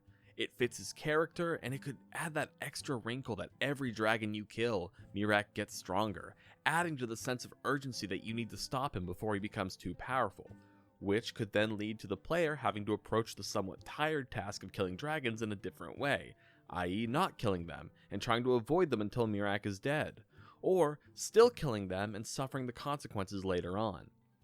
Whatever way the player approaches the situation, it wouldn't make too much of a difference. I think I only fought maybe 4 dragons total throughout the whole DLC. Spoilers, I guess, but it isn't a huge change. But it could add so much urgency to this DLC, and increase the looming threat of Miraak tenfold. Like, oh shit, I really gotta stop this guy. I'll definitely touch more on stuff like this in my conclusion section. This is very much me assuming that I will talk about it because I haven't written it yet, but this feels like one of many missed opportunities throughout the game that could make it even better. I do, however, also think that I'm coming at this 2011 game from a post-Baldur's Gate 3 world, which is an RPG with player agency out the wazoo, so I have to admit that I am a bit biased, or at least jaded in that regard. It felt important to note once again that this game is almost 14 years old, as if that isn't the title of my video. But anyway, back to the quest at hand. After gaining the ability to bend will, I had to unlock it, as you do with many dragon shouts throughout the game. Thankfully, I still had my fucking surplus of dragon souls, so it really didn't matter to me that Miraak stole one silly little soul from me. Now, I was able to start the mission of freeing the mind-controlled people around the island. First up, the Skull, mainly since they were nearby and I promised my boy Storn that I would help his people out. So I found the Windstone, which was near Miraak's temple, and I yelled at it like really loud enough that it shattered the rock and the mind control. But then I was attacked by a lurker straight from the depths of hell, and I will say, I think this is where the Dragonborn DLC really starts to shine some. Some of the enemy designs are super cool, and I absolutely love every chance I get to battle a lurker or something else unique. It's such a good change of pace from all of the various draugrs and bandits you fight throughout the course of the game. I think enemy variety is one of the weakest parts of Skyrim in general. You end up battling so much of the same enemies throughout your journey. I've constantly told people that Oblivion is my favorite Elder Scrolls game, and it probably still is, but I also just talked a bit about it recently in another video about how playing it doesn't quite feel the same now, but you can watch that video if you want more thoughts about that game. The main point I wanted to make is that in Oblivion, straight off the bat, you are hit with so many different types of enemies just through the tutorial, and it's absolutely amazing. There is so much more character in that game to me. Off the top of my head, just within the tutorial, you fight red robe transforming cultists, rats, skeletons, zombies, and several types of goblins. And that's literally just the first section of the game. There's so much variety after that too, and I think that is part of what makes Oblivion hold up so well after all these years. Skyrim really lacks in that department across the board, but the Dragonborn DLC is the first time we start to see some really unique enemies. Although, as we'll see shortly, even the cool new enemies like the lurkers do get a little bit boring and overdone after a little bit because they start to feel overused.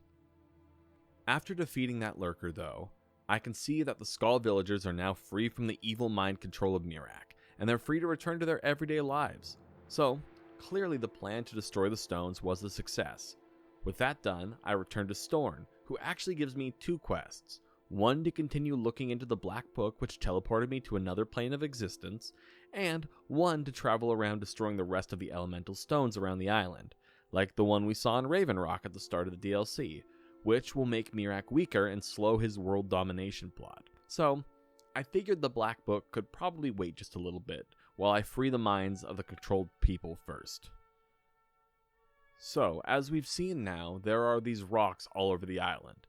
Since I've already destroyed the first one, there are only 4 more, but they really do require me to travel all over the place.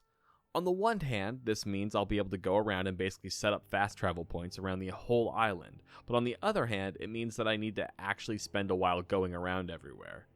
Thankfully, I do still have my conjuration horse Arvak, so it's not too terrible. Basically, at each stone around the island, we find a different race or group being mind controlled by the stone. The remaining stones are Sun, Earth, Water, and Beast. One of those doesn't really fit, at all. I'll let you debate which one in the comments, but in the meantime, it's time to start breaking some stones. The one in Raven Rock is pretty easy to get to since I already have a teleport there, so I just go and yell at the stone, which frees the villagers and also summons another lurker to murder me. Just up the coastline a ways is another stone, which I yell at and destroy, and another lurker pops out. The next stone I decided to take down was on the opposite side of the island to the southeast. This time, I shouted at the rock and a lurker popped out. Actually, wait, sorry. This rock had 2 lurkers in it. By this point, you might be hearing a bit of annoyance. The lurkers are cool and all. I like their design and their moveset, but the fact that you keep fighting the same one over and over again gets old fast. Just give me a different variety even. Something to make it a little more interesting. But no, the same one again and again and again. For now though, there is still one more stone to get, located more towards the middle of the island, where a bunch of these freaky little guys are being mind controlled. I genuinely don't know what they're called, but I googled Skyrim Dragonborn DLC freaky little guys, and the wiki tells me they're called Reiklings. I did not engage with these guys at all, so maybe they're chill, but they gave me weird vibes. One did invite me, or more told me to follow him, but I didn't trust the vibe at this point. Also, mentally speaking, right now, I just wanted to be finished with Skyrim. So at last, I shout at their stone, destroy it, kill yet another lurker, and then return to Storn, who's like, thanks bro, and now I am free to head to the very southern tip of Solstheim, where I can potentially learn more about the Black Book. Sitting in a little lab, wizard tower thing, at the bottom of the island is the guy I met near the stone in Raven Rock earlier, Neloth, and after talking to him, I made a discovery that the Black Book I found, and the ones I'm seeking are actually artifacts of the Daedric prince Hermaeus Mora. You know, the one I joined like several hours ago in game as his champion. The one I helped collect blood for to open a magical box that had a book of infinite knowledge inside? Yeah, that guy. I genuinely didn't expect him to make a comeback, but it made me really glad that I did his quest earlier on because it unlocked new dialogue in this DLC. For example, when Nelith brings up Hermaeus Mora, I could be like, oh yeah, I read the Ogma Infinitum, and Nelith is like, you have? Bro, that's sick, or something along those lines. Listen, I'm not here to memorize dialogue, but it's cool to see what I thought would be a one-time quest actually opened up some opportunities in the DLC after I beat the game. Now, back on the topic of black books that may be able to transport me to a different dimension, Nelith says he knows where one is located, but he needs my help to get it because he can't do it alone. So, he leads me a bit north to a pretty awesome Dwemer ruin that is in the water. And don't worry, water will play a big role in this mission, so that's very fun. You know, if you like water puzzles. In true water dungeon fashion, and almost certainly inspired in some way by The Legend of Zelda Ocarina of Time Water Temple, this Dwemer ruin involves rising and lowering water throughout the ruins to reach new areas, and in this case to collect keystones that allow us to redirect piping, which will unlock a door blocking a black book. It's definitely a well-known fact that water levels are typically the worst, and I'm not one to disagree with that fact. The aforementioned water temple is one of the most annoying levels in the game that I have played simply because of the amount of time you need to spend waiting for water to rise, and because you need to constantly equip and unequip the damn iron boots. It's not a bad level per se, but the tedium makes it bad. This isn't a video about Ocarina of Time though. Or is it? Wouldn't it be wild if several hours into a Skyrim video essay it suddenly switched games? Alas, I'm not going to do that to you. Thankfully, these water levels aren't quite as tedious. There are some moments where you need to wait for water to rise, but it's really not that bad. I do actually wish the puzzles were just a little bit harder though, or required a little more work to solve. The ruins feel entirely brainless, involving picking up and placing keystones to raise the water so you can access a new area and get another keystone. Then you have to go back and pick up the previous keystone so you have enough to solve the next room. It certainly isn't bad, but I just wish it was a little harder. It's funny because going into the mission I actually had prayed that it wouldn't be a crazy long quest, so I could just get in and go out. But having done it now, I think they should have leveraged the cool location. It's certainly one of the more unique Dwemer ruins in the game, and then you just make it longer, add more exploration and adventure to it all. But it's fine. After making my way through several rooms, I eventually collected enough keystones to get the pipes going, and then we were off to the races. I.e., I could now access the next black book. And just like the first one, as soon as you pick up the book, I am transported back to a different dimension, Apocrypha, which genuinely might be one of the coolest areas in the game, at least in terms of world design and structure. Apocrypha is simply gorgeous, in its murky green hues, with walls built from stacks of books. It really feels like you're traveling through a strange liminal library, except it's populated by copy-pasted enemies. There always has to be a caveat. Just like Blackreach was full of a bunch of the same Falmer over and over again, Apocrypha has two enemies you can face. More of the lurkers from before, or seekers, who are basically just magic enemies of this area. I honestly would have preferred this entire area without enemies. The vibes are just so immaculate, but they're ruined by fighting the same enemies over and over again.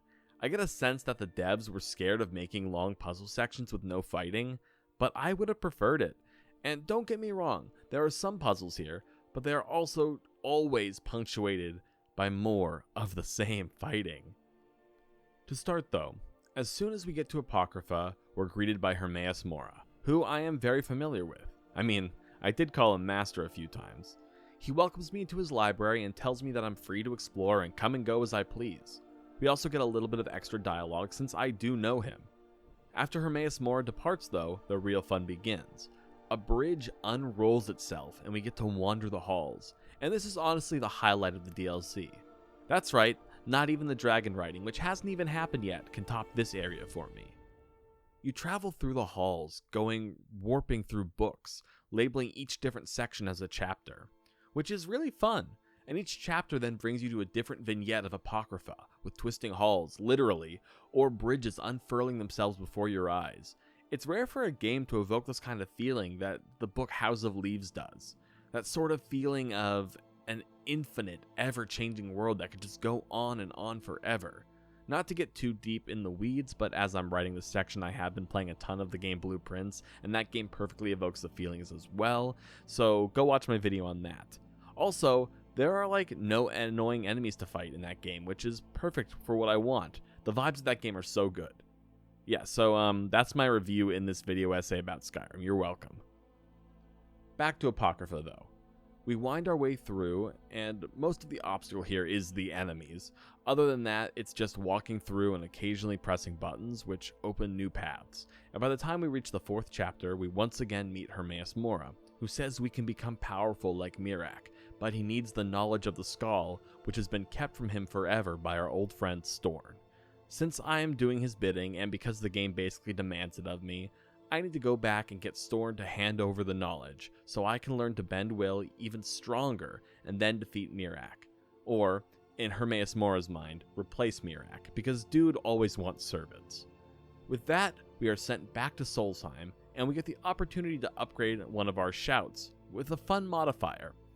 I decided to upgrade the iconic Fusro Da shout, making it so I can occasionally disintegrate enemies. Kinda fun, although I never actually use it. Then, it's back to the Skull Village, where we go to convince Storn to help us out. But before that, we are attacked by a dragon. This time, instead of a random encounter though, it was a dragon sent specifically by Miraak to stop us. But bro needs to learn by now that I am stronger than that, so I kill the dragon with very little trouble, and continue on my merry way. And this time, I do get my dragon soul, so Miraak doesn't get any of those tasty treats. I imagine dragon souls taste good. I don't know why. That's just the way my brain perceives them. We return to Storn and tell him what we know, and what we need to save Solstheim, and the world, and eventually he agrees to share the secret of the skull so that we may become more powerful. Powerful enough to defeat Miraak once and for all.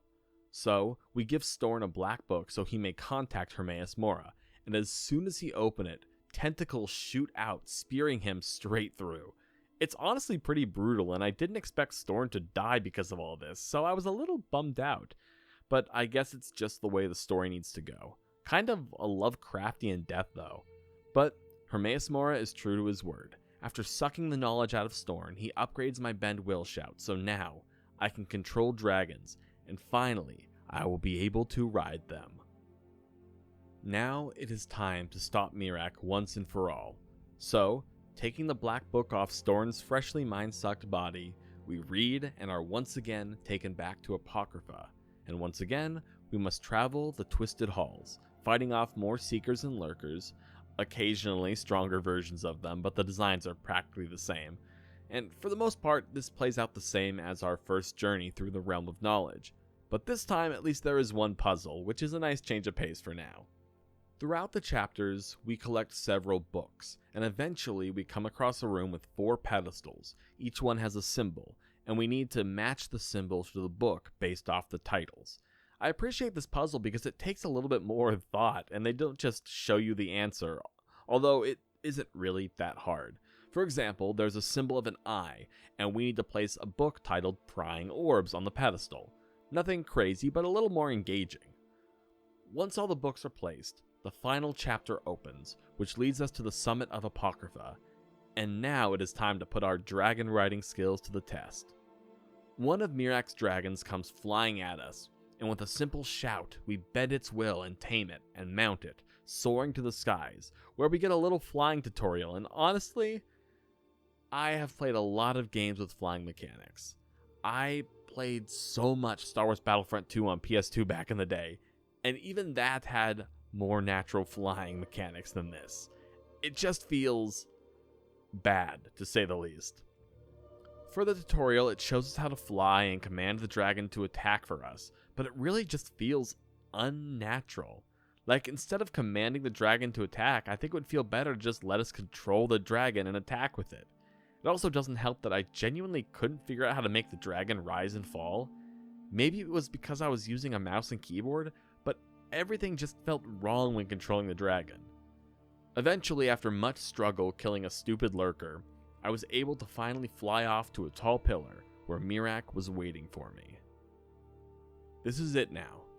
Genuinely the final battle of the game. After this, I am fully done with Skyrim. There's no turning back now. So, we fight. Miraak loves to taunt me and he constantly regenerates health, raising dragons to fight for him. But overall, I never really felt too threatened during this fight. Maybe it was the heavy armor skill that I had, or my high HP, or just the difficulty that I was playing on, which to be fair could have been higher. But nothing really hit me very hard. The fight was more just long than anything else. He feels the need to disappear and teleport around a lot, and then I just whittle down his health, repeatedly, until he dies, disappears, raises dragons, and then repeats the process. After a short while though, I bring Miraak down with a mighty final blow. Well, actually Hermaeus Mora appears and finishes the job. But that brings this DLC and Skyrim itself to an end. Miraak has some pretty cool drops, including his outfit and sword, and honestly the coolest feature unlocked by beating him is the ability to reset your skill trees, allowing you to respec at will, which is a really nice touch that I think should have just been part of the base game. Just like I think they should have added a divorce feature so I can leave one partner for a different one, but there will always be mods for that. With the final task done, I leave Apocrypha, and I'm back in the Skull Village, where I talk to Freya, you know, the one whose father just recently died, and I tell her that her father's death wasn't in vain, and that the threat is dead. Her final words to me, she warns me against trusting Hermaeus Mora, which is fair after all, she did just see her father get killed by him. And that is finally that. It took numerous hours, like a lot of hours, but finally, we had reached the end of our Skyrim journey. Of course, there is a lot left to do, that just goes without saying. This game is in fact massive, and there's no way I will be 100%ing it. So for now, I am just content to return home, to my home in Riften, because my other home I was building remains unfinished, where I can finally be alone with my wife, and my housecarl Iona, and Serana. So that's it. It took me nearly 14 years, seeing as the game turns 14 in a few months, and I have finally finished the game I genuinely never thought I would. I'm a notorious restarter in every game imaginable, and I'm a procrastinator, and I have a hard time sitting still, and I have tummy issues a lot of the time, but that's neither here nor there. But at least I can finally say that I have beaten Skyrim. Now we get to reflect, look back at the entire game, and I can sum up what I think it did well, and what I wish it did better. So let's start with the main story of the game. You know, the thing that was my initial goal to beat. Skyrim's main story is a wild beast. Not because it does anything crazy or out of the ordinary in terms of storytelling or scope, but because it somehow manages to be the least important part of the game that it's in. I personally feel like Skyrim's main story is overshadowed by every other story in the game, simply because they're all so much more interesting than it. Like yes, dragons returning to Skyrim and attacking is cool, and the threat of a dragon apocalypse is certainly a scary one, but it never does enough to keep my attention.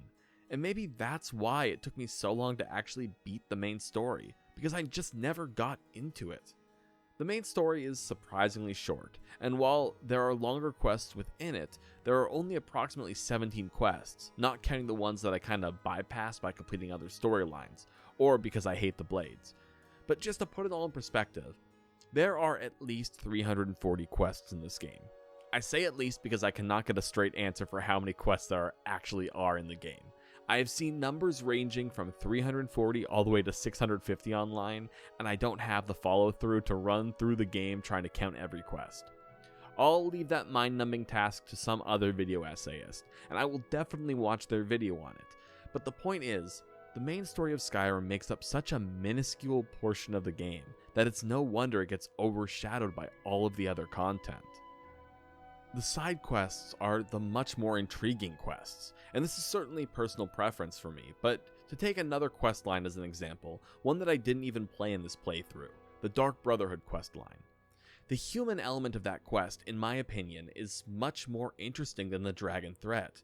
It's an overarching quest to assassinate the Emperor of Tamriel, and amidst that there's betrayal, there's revenge, and there's Cicero. All of that to me makes for a better story than the main story of Skyrim, which feels epic for sure, especially in terms of scale of certain areas like Blackreach or Sovngarde, but none of it evokes quite the same emotion that the Dark Brotherhood quest does. When you sneak aboard the Emperor's ship and you come upon the Emperor, who accepts his own death as destiny in the grand scheme of the universe, hearkening back to the Emperor in the start of Oblivion, who also accepts the destiny that he's meant to be killed, there's something oddly beautiful about it, especially as the Emperor turns his back to you, letting you kill him. It sounds grisly, but this small moment had more of an emotional impact on me than Skyrim's entire main story. I also really want to emphasize that it's okay if you disagree with me about this. You might love the main quest, but in terms of my enjoyment and the things I wanted out of this story, I don't get much out of the main quest. Maybe it's because I never used Dragon Souls. That is what you get most of out of the main quest in my eyes, but it doesn't matter. I think Skyrim's weakest point is the main quest. But now I want to look at something which I find Skyrim does really well, which is the aesthetic and to a certain extent the graphics. Tonally, I love the way that Skyrim looks. You might be wandering through a forest at night, the sound of Nirnroot humming next to a trickling creek, and you look up and you see the Aurora Borealis hanging like ribbons in the sky. There's so much beauty in Skyrim, and I don't think I truly appreciated it fully until I tried playing the game with a graphics mod. Up until that point, I had loved the beauty of Skyrim as this sort of ethereal and sort of indescribable thing, but I'd never truly appreciated it. I tried out a few different mod packs after playing the game. Both promised extreme graphics overhauls, and while the mods certainly make the game look graphically nice, they take away so much of the charm of the original release. There's so much beauty in the jankiness and the unrefined edges of everything that the mods seem to just smooth over, and I think they kind of ruin the tone of the game. When I think of Skyrim, I think of wandering through the Rift for the first time, the bright yellows contrasting the snowier parts of Skyrim, or wandering through the far north of the country over large icy fields under the northern lights. The sense of tone and vibe is undeniable. I think there's so much emphasis now about how good a game looks, and it's been a debate for many years. And while yes, it's very cool when a game looks graphically amazing or extremely realistic, there's a lot to be said about giving a game a sense of style over amazing graphics. 9 times out of 10, I would rather play a game that graphically sets a tone than one that looks realistic for the sake of having the best graphics. I will 100% return to Skyrim just to wander around in the almost ephemeral world it creates, and I will definitely fall in love with its beauty over and over again. It isn't about style or spectacle, it's about setting the right mood, and in those terms, Skyrim is a masterpiece. I also would be remiss to not mention another huge piece of Skyrim's aesthetic and tone: the game's music. The soundtrack is wonderful, especially the incidental music, the ambiance that just casually plays as you wander in the world. It really helps you to feel the peace and serenity and truly the beauty of the world around you, and that's further emphasized by the times when the music kicks in. When a battle starts, or where you enter a city, like Whiterun for example, because who can forget the streets of Whiterun? It's the kind of song that you might just hear and suddenly you're thrown back into playing Skyrim for your first time, and all the memories connected with it. Music is extraordinarily powerful in games, and I would argue that all games wouldn't be the same without their soundtracks. Yes, there are definitely bad soundtracks, but a soundtrack nonetheless is an essential part of everything a game is doing.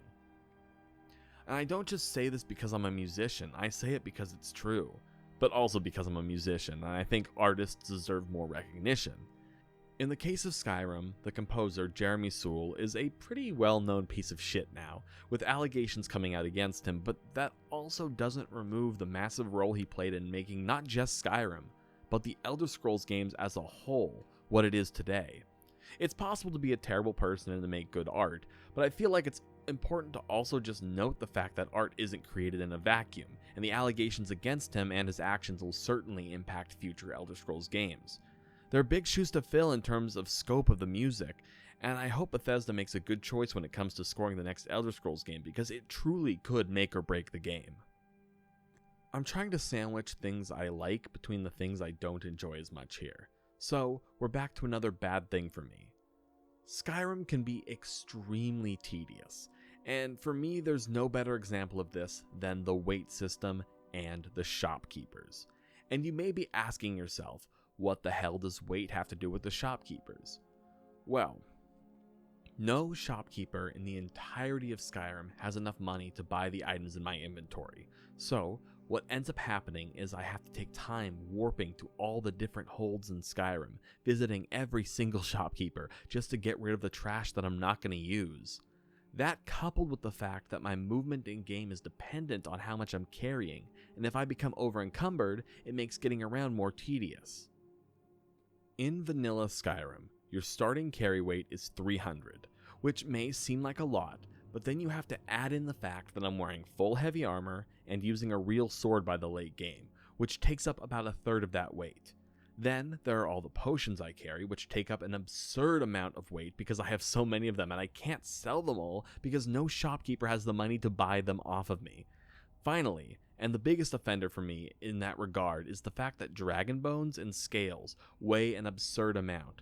Like, realistically, yes, they would probably weigh a lot, but this isn't real. This is a game. I just want to loot my dragon and not have to worry about potentially leaving precious dragon bones behind so that I'm actually able to walk. I think this whole situation was really exacerbated by the fact that I was playing a battle mage type build, because I put most of my attribute points into magicka and then health, when carry weight is tied to stamina, so my number hardly went up throughout the game. It was kind of a fucked situation from the get-go. And I get what the game devs were going for here, I really do. I understand having these elements to add a sense of realism to the world, and the shopkeepers having limited money makes perfect sense. But when every single shopkeeper has a max of like 700 gold per day, and I am carrying an artifact that I don't need that sells for 7,000 gold, what the hell am I supposed to do then? I literally cannot get rid of a potentially heavy item without either putting it in storage or having to settle on making a fraction of what it's actually worth. It reaches a point where realism takes the fun out of the game. There can be a balance between realism and fun, and sadly in this area, Skyrim falls off that tightrope and faceplants because my god does it get annoying. If you're someone who enjoys the tedium of not being able to sell things and constantly having a full inventory, more power to you, you crazy motherfuckers, but I really need some quality of life in my games that Skyrim just does not have. This is one thing I will gladly mod away. Sorry if that got a little bit ranty, just thinking about it all again. All that time that I spent teleporting just to try and sell things makes me more annoyed all over again. If anyone wants a fun tip and a questionable use of funds, my best workaround that I could find, at least for certain items, because lest we forget certain items can only be sold to specific shopkeepers, my strategy for selling weapons and armor was to go to Balamund the blacksmith in Riften, although this worked with a few other people too. And what I would do is I would pay him to train me in blacksmithery, which would load his coffers, allowing me to actually sell him stuff. So at the end of the day, I probably lost money, but I was able to clear my inventory, and also level up blacksmithing, so maybe there was a net positive somewhere in there. I guess the question that remains at the end of the day, was it worth it? Was it worth finally making my way through Skyrim? Was it worth writing this massive script for this video? And also, is it worth it to play through Skyrim nearly 14 years after it came out? Well, starting with that last one, let's be real. If you are somehow still watching this, you have definitely already played Skyrim and also have some kind of vested interest in the game. In response to that second question, only time will tell if it was worth writing this script, so make sure to like, comment, and subscribe, and share this video with your friends. See, that was me stealthily plugging myself after you already listened to me talk for several hours. All research shows that it's a bad idea to try and hook your viewers after several hours, but fuck research, I'm a human being just doing what I love. Now, finally to that first question, and really the only one I intended on answering seriously. Was it worth finally beating Skyrim? After all these years, after joking countless times how I could never actually beat the game because my brain gets a little too distracted for it. Well, let me tell you a little anecdote, primarily to pad time just a little bit, because I'm actually almost at exactly 60 pages on the script, and I think that would be a really nice round number to end on. When Undertale released, I was in high school at the time, and my brother gifted me a copy on Steam and told me to play it. So I did. I started playing the game. I played for around an hour, and in that time, I killed Toriel, a character who gave me really bad vibes. She was literally trying to kidnap me. I was just a child. Anyway, the next day at school, I was talking to some people about Undertale, and how I didn't like Toriel, and I killed her. And they freaked the fuck out. They legit yelled at me and told me I was playing the game wrong and that I needed to restart right now. And after that, I quit the game and never touched it again. Because the way they acted, because of my random choice, completely turned me off from the game. Eventually, literally a decade later, I finally played the game again because it's one of my girlfriend's favorite games. And I beat it, and it was alright. It didn't blow my mind or anything, but I am happy to say that I finally experienced the full game. However, I think I must say that it felt like something was missing. Like I was missing some core element of the game that people latched onto when it came out. Something that made the game so special and so important to them. I certainly have similar experiences with games. Night in the Woods is one of my all-time favorite games, and I think that it's solely because of when I played it and when I first experienced it. I was in late high school, getting ready to move away from home and head off to college for the first time. I was at this precipice in life, and Night in the Woods taught me so much about the world. I think that if I had played the game later in life, or even earlier if it had been out at that time, it wouldn't have had the same impact that it did. I played it at exactly the right time for me to latch onto it. So, what does that have to do with Skyrim? Well, I think somewhere between 2011 and now, the game's main story just lost its meaning for me. It lost its magic, and I can't say for sure if the magic was ever even there or not. I make a point of not reading other people's opinions or watching other people's videos when I'm working on a project, as to not warp my own opinion too much. I'll save that for after I finally finish this video, but I'm curious to know if people like this game's main story or not, because at the end of the day, it is about completing the main story, right? Like, yes, there is so much it takes to get there, and the journey is essential, but at the end of the day, it has to end. But was the ending any good, or was it kind of lackluster? I don't think the main through line of Skyrim connected with me, either now or in the past, and that explains why I didn't ever complete the game up until now. But I also think that's okay, because Skyrim is 100% a game where you can make your own stories. I appreciate Skyrim for the fact that you can start the game and never fight your first dragon, meaning that dragons just don't spawn. It's that kind of cause and effect that makes the game so special for me, even though sometimes the game doesn't go far enough in that cause and effect. The fact that even the trace of it is still there makes this game so much more magical. So no, I can safely say at the end of the day that it wasn't worth beating Skyrim after all these years. But that doesn't mean that the game wasn't and isn't worth playing. Far from it. There's so much beauty and creativity that's worked into the game. Skyrim truly has something special that so many other games strive to achieve in terms of tone and just creating a world that feels alive, even to its own detriment at certain points. It's the kind of beauty that brings a player back time and time again to create a new character and to hear Raylof's infamous, "Hey you're finally awake."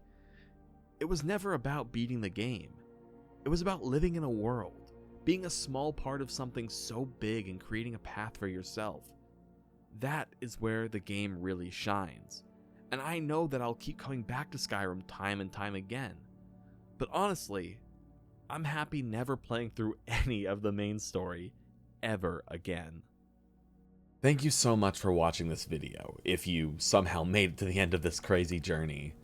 I've never made a video this long in my entire life, so this is kind of monumental for me. For now though, I need a nice long break. I think it took legitimately 3 months to write this script, using what little time I have between working a full-time job, streaming, and being a musician. So really, do not expect anything this long for a good long while.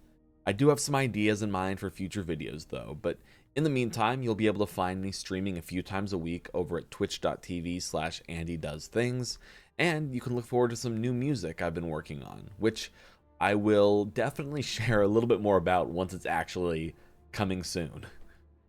Once again, thank you so much. I hope you enjoyed my Skyrim journey, and peace out, y'all. I'll catch you all on the flip side.